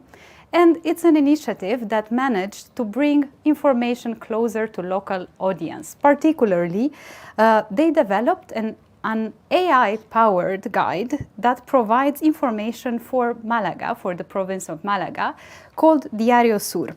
This offers a live search possibility for the audiences to plan their free time, to look for restaurants, to look for hotels, and also to contribute with recommendations of different events taking place in their area. The information is available in 3 languages, English, Spanish, and German, and it allows the audience to be more connected to the world around them. Saura Lopez from Vocento traveled all the way from Spain. Saura, welcome, and congratulations for your work. Thank you. That is for you. Thank you. And I also welcome you here to tell us a bit more of your initiative. Thank you for being here. Thank you. Hello, everyone, and good morning. First of all, thanks to the entire Stars4Media team to have the opportunity to be here today. It was a great opportunity for us to be able to work with people from different countries and backgrounds. In our case, from the media side, and also in the case of Cruncho for the technical side. There is something that I would like to highlight from this experience, and it's the opportunity to take a risk as a company. Some time ago, I read a quote that said, when you take risks and they work out, they lead to new capabilities you never saw before. Sometimes large companies have difficulties in developing innovation projects because the financial risks. And it is one of the great challenges that we have as a big companies. Thanks to this initiative, we have the opportunity to take financial risks away and test a new product for 3 months. This is crucial. Experimentation and testing. From this process is where the innovation comes from. Now we have a new product for our users that increase our value proposition as a media company. The time and the space that Stars4Media gave us brings us the opportunity to take away the risk and innovate as a company. Likewise, this program has allowed us to learn how to work in an agile way that sometimes in big companies is not the easy way to work. We have also benefit from working with a company who has developed a specific solution for our users. For me, basically, the cross-collaboration, it was the most important contribution from this program as a pillar of the open innovation. Thank you very much for the opportunity, and thank you very much for your support. Thank you as well, Sarah.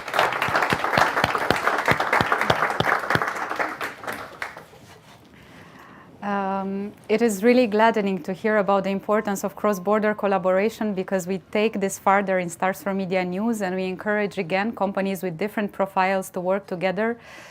Usually in the case of Stars4Media previous editions, it happened to be that many of the companies with very complementary skills worked to foster innovation and actually to contribute with very different knowledge to what they were doing, and to enhance therefore sustainability and also provide different content. At the same time, I would like to invite you also to check the results of all the Stars4Media initiatives. Even though today we are highlighting some of those who were outstanding, you would see by looking at the Stars4Media website, stars4media.eu, under the section Second Edition, a full list of beneficiaries as well as their results, which are really diverse and really impressive, ranging from covering untold stories to developing new business solutions.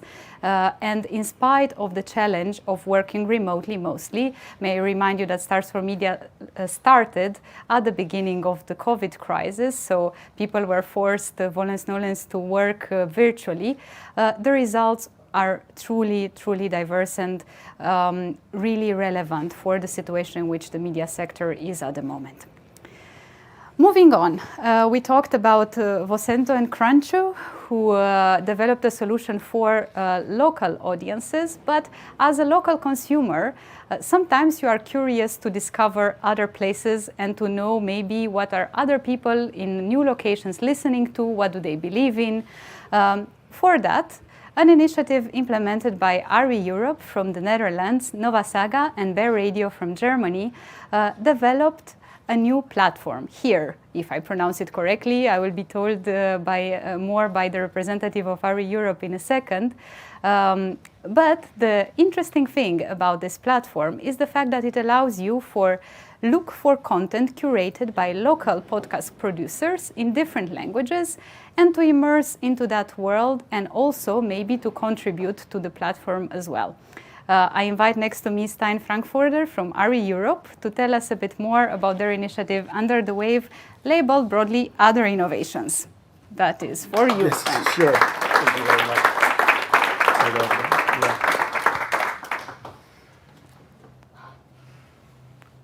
So first of all, and I want to start with thanking Stars4Media, because for our organization, this was truly a collaborative project. For us, it was not only an opportunity to work with other organizations that we envied before, that we haven't worked with before, but it was also an opportunity to work with organizations that had a different skill set, and that was super important for us. It was not only to learn from them in the sense of, like, what does it mean to work in Germany or in Belgium or in the Netherlands, but it was also what type of methods are you using and how can we learn from each other to that extent. And I am really happy to share that, we continue our collaboration. So it was not only about this collaboration, but also was about sustainability, that we continue our collaboration still now today and in the future. So that's for me, and I think for the entire team, was a very valuable lesson. And something that I want to thank Stars4Media for, because this is something that you really as an organization initiated for us. That being mentioned, I also want to thank for giving us the opportunity to innovate, basically. We heard it before, sometimes innovation, or most times innovation, is about getting out of your comfort zone. And I remember vividly that we had this conversation about, okay, we want to innovate how people are listening to audio, actually just a little bit before Stars4Media, and then this opportunity arose. Where we had the shared frustration on how can we make sure that audio is being experienced in a different way. And for us, this Stars4Media edition was really a way to kickstart this. And we want to thank you for that. Also, finally, I think it's really valuable also taking into the next cycle of Stars4Media that we felt that we were taken seriously over here. Like we were doing innovation over here. We got the opportunity, we got the skills, but within a safe framework, so to say, with the support that we got from you, and that is extremely valuable. I'm also really happy to say, from again a sustainability perspective, that we continue this project.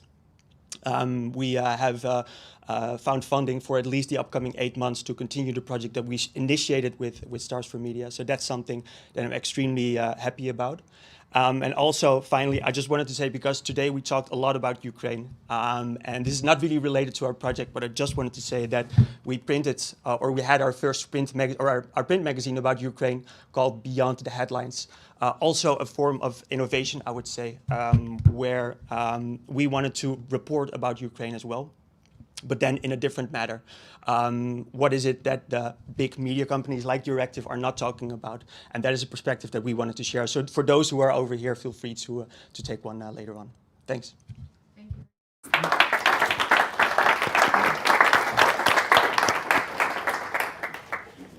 Thank you very much. And thank you for bringing back the discussion to the importance of collaborating and collaborating across borders, and moreover paying attention to current topics and the crisis that is happening due to the war in Ukraine. We're going to be curious to skim through the magazine later, and also to engage in a discussion of how can we further advance the collaboration with Eastern European media.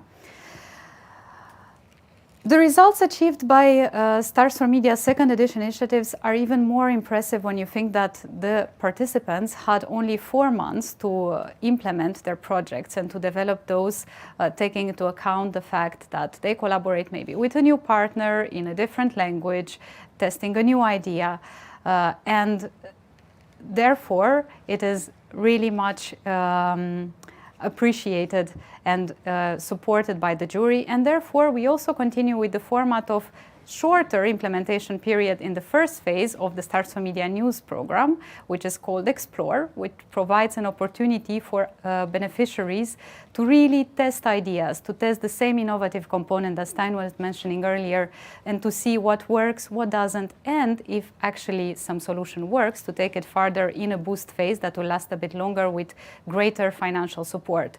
So we continue the good practices and the lessons learned from building on the lessons learned from Stars4Media Second Edition in the third round. Now coming back to the initiatives that were very successful in this round, I would like to highlight 2 special categories. We talked about trust, journalism and participation, media technology marketing, other innovations, but there are also 2 other categories that link to the new edition of Stars4Media. These are, firstly, business transformation. Under the category of business transformation, we thought about an initiative that really exchanged skills and really contributed to the sustainability of one main partner, but with a strong learning component from the others. This is the initiative implemented by Compromiso Empresarial, Instituto de Periodismo Constructivo, and Innovation Consulting Media Group. from Spain and the UK. UK, by the way, unfortunately is not anymore eligible for Stars4Media News, but they had some quite good contribution to the second edition.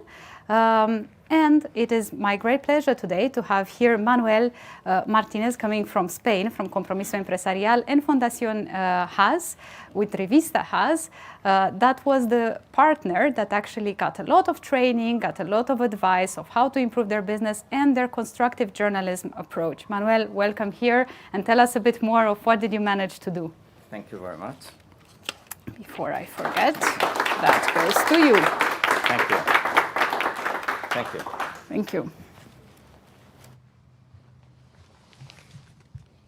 I have to say that I took notes from all my colleagues, really to take some thoughts now from the local team in Spain and also from our partners. So I will promise to fit the timetable that we have.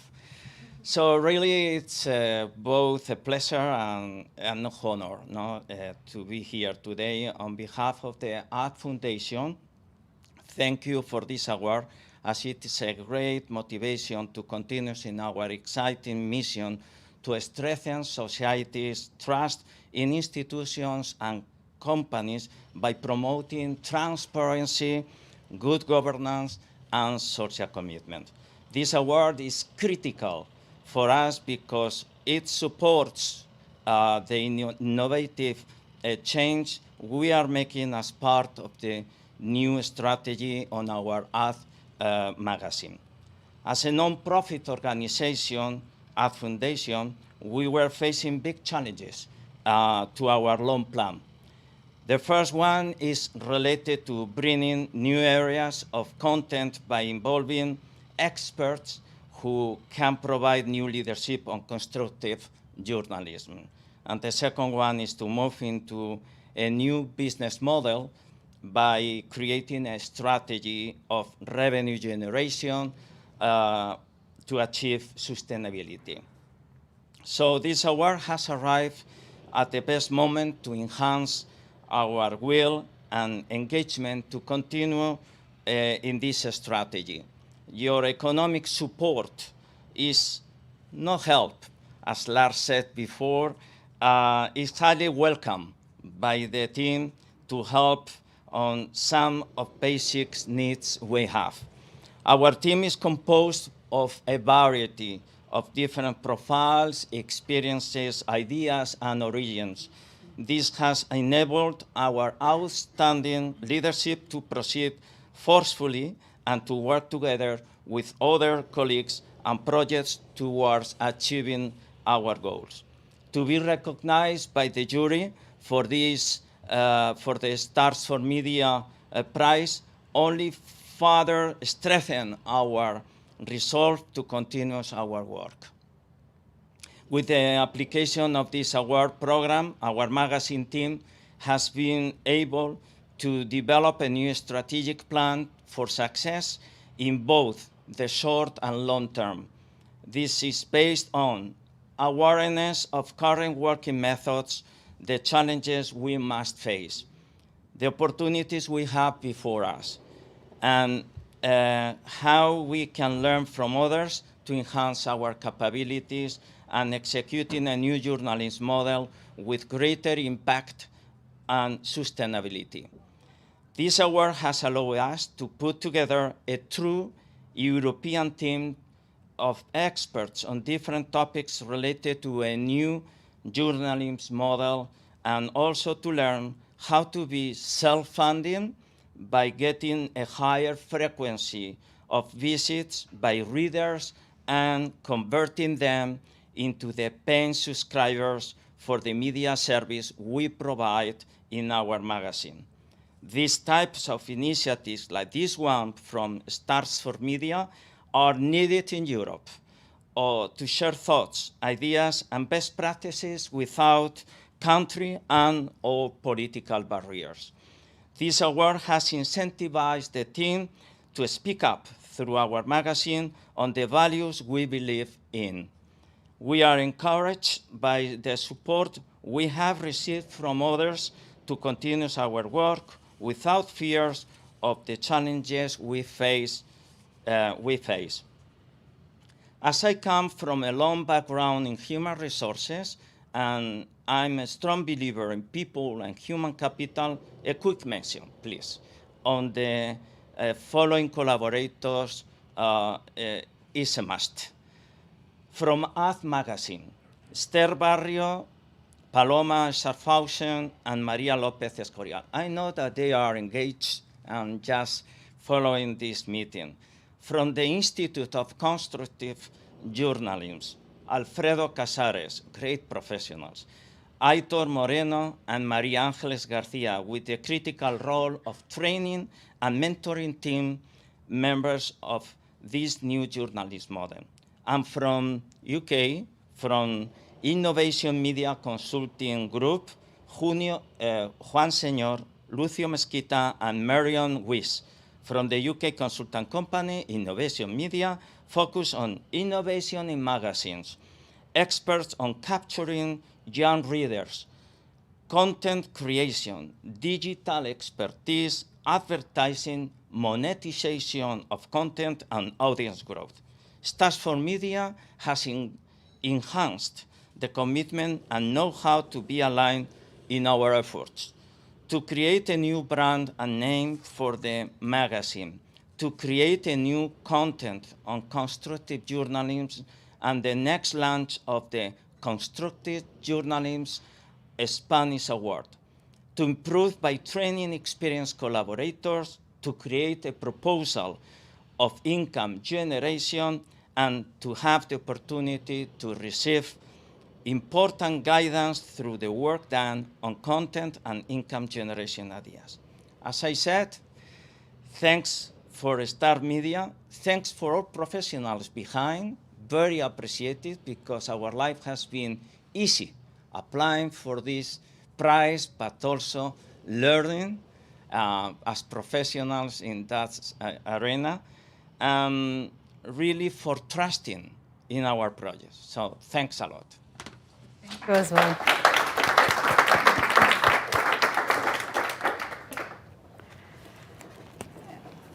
What Stars4Media does is eventually to give a nudge, to give that first push for some collaborations that maybe would have not happened otherwise or would have been impossible without at least a little bit of financial support. Hence, we are glad to see the results, and we are glad to see that it is possible to start something, and then it is really in your hands to continue, and we hope that the sustainability that we talk that much about is actually possible, and that this also motivates you to look further, to continue advancing, and also to start maybe new collaborations even between you, the ones here on the stage, and the other Stars4Media beneficiaries, as well as other media companies from countries that were not previously involved in Stars4Media, and to really continue innovating in the media sector. Last but not least, I would like to turn back to the newsroom. The newsroom where innovating sometimes translates into bringing new stories to life, or it as well translates into how to look for a story, how to systemize stories, what to create, what type of other editorial products to create in the newsroom. This time we would like to invite an initiative that brought to collaborate the European the EFE agency from Spain, EPA, which is the European Press Photo Agency, and a technological partner coming from Germany, Design AI. Their initiative, called Next Generation Video Understanding for News Content, actually allows to systemize different types of video and to analyze those based on a benchmarking model. I will let Javier Picasso here from EFE to tell us a bit more what did you learn, maybe technology-wise, collaborating with a partner that is really specialized in AI implementation, and how did that benefit your newsroom? Welcome, Javier, and congratulations as well. That is for you.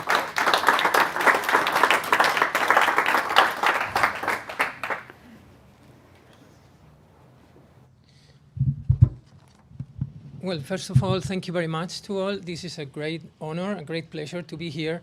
And thank you to the Stars4Media team, because they made life easy and everything went smooth, and we always had great professionals on the other side. So that's something that we have to highlight. And of course, thank you, because Stars4Media is not only an opportunity to the companies, to media, and to small companies maybe of IT to create something new, but Stars4Media is part of the change. Is part of the change, which is really important. They changed not only the way you used to work at your company, but also the way others work.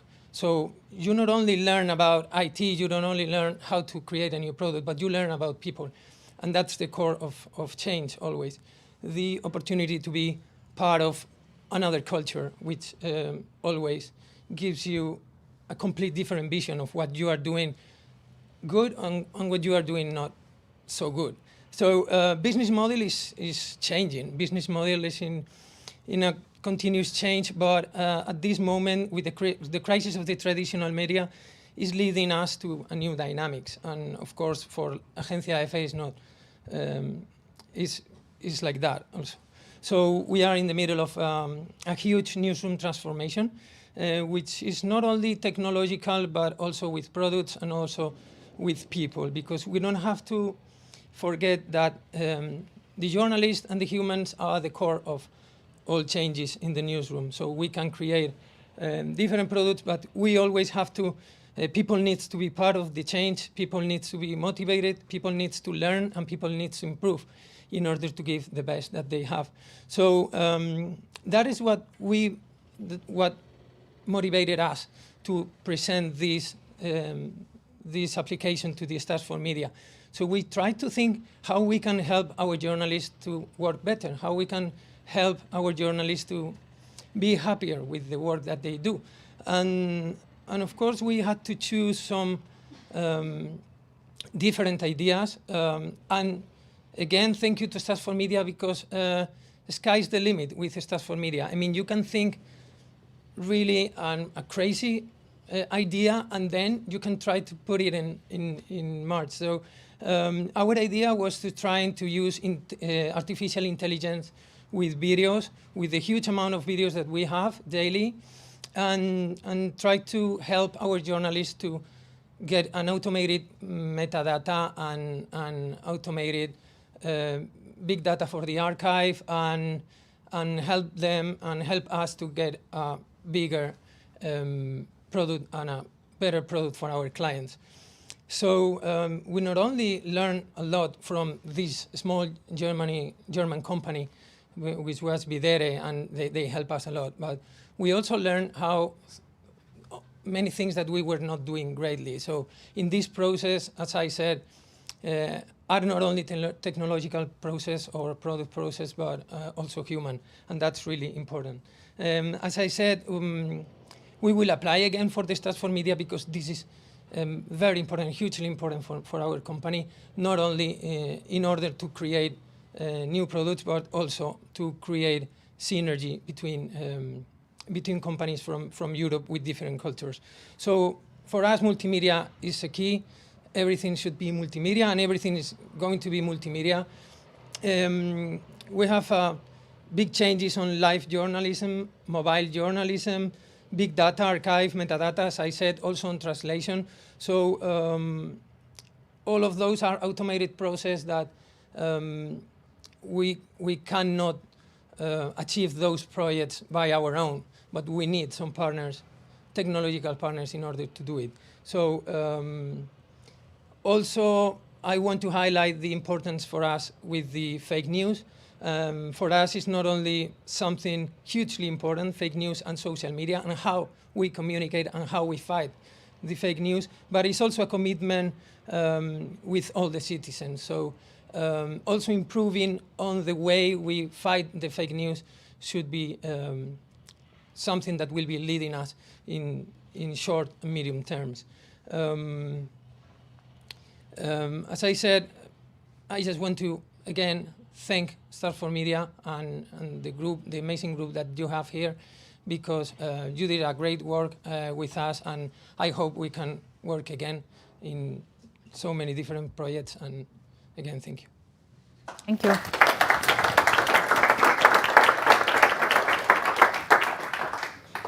Thank you as well, and congratulations to all of you for your great work and for taking the idea farther, and also for your courage to engage in Stars4Media. Because, again, testing new ideas also in a program that maybe you had plenty of questions about, you didn't know yet, was a challenge. So congratulations for that and for the great cooperations that you set in place. I also welcome back next to me Christophe Leclerc, who is the initiator, actually, of the Stars4Media idea many years ago. So the thank you could go on that side as well. Yes, and thank you, Catalina, for hosting this award ceremony very well. I know it has been a long morning. There is some repetition in the thanks and the testimonials, etc. But this is expressed from the heart and reflecting the truth of this project. I'd like to address very briefly some thanks, some perspective, and an invitation. I will not thank all the people involved because it's very many. Some of them in a part-time but very senior role, like the jury members. And I'm thinking, for example, of Renate, of John Paolo back in the room. I will not mention all the names. There are some which are part-time, but a big part-time, like Thierry and many others who help the machinery to work. And then there is the core team from these 5 organizations. And I would like to start with VUB, because VUB, the Flemish-speaking Brussels University, is the lead of this consortium. I wish we had with us Luciano Morganti. He has personal reasons not to be with us, and we have a lot of sympathy for him. You took his role very well. This is maybe inspiration for the future. We have indeed MediaLab, which was the initiator of this program. It started several years ago with pilot projects supported by the European Parliament. Initially not the Commission, but some people at the Commission did some feasibility study, and so it matured into something bigger, which is now a flagship program, as was said by the Commission, of the journalism partnership. So that is our main role at the Media Lab, to disseminate, to think ahead of the future, etc. We have WANIFRA represented here by Stephen, but there is big networks behind WANIFRA, which is activating for the next stage. There is EJC, the EFJ, the trade unions presented earlier on the podium, and the newcomer coming with lots of energy, EJC. About 10 people are really working on this program. It's a great team.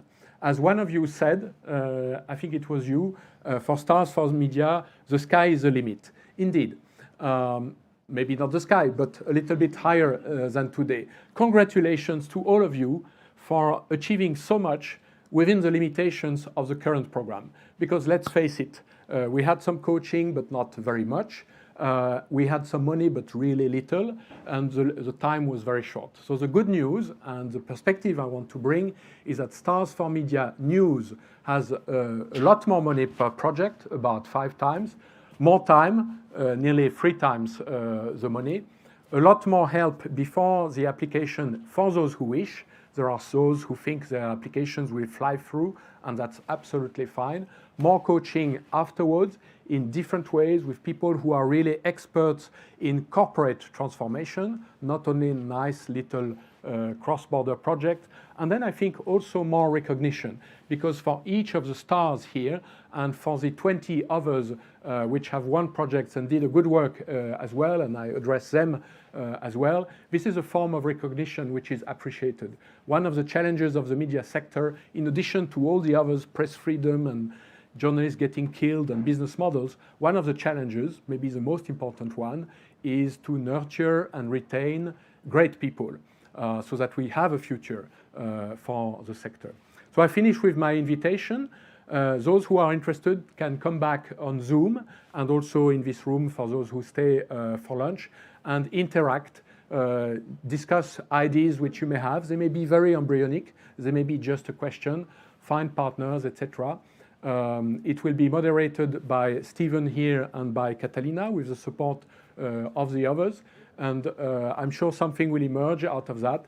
Then you have 6 weeks in order to transform initial ideas into proper application. The deadline is the 30th of June, and the next batch of Stars4Media projects will be decided by the jury beginning of September for a start in October, November. So you see that we go relatively fast. It's faster than the EU institutions because our constraints are less. That's the point, that's the value of the firewall that we discussed before. So these are my final words before handing over back to Catalina, who will probably announce the lunch break or anything else she has on her mind. It was great to see you today. Thanks for those interacting online. I know it takes more patience online than being in the room. We hope to see you in the flesh very soon. Thank you. Thank you, Christophe. What else is left to say than that we have a lunch break starting now, and that I also invite the consortium partners on the stage for a picture behind the cameras in a few moments. Thank you everyone for being with us, and hope to see you in the afternoon part as well for brainstorming on new ideas for the Stars4Media program.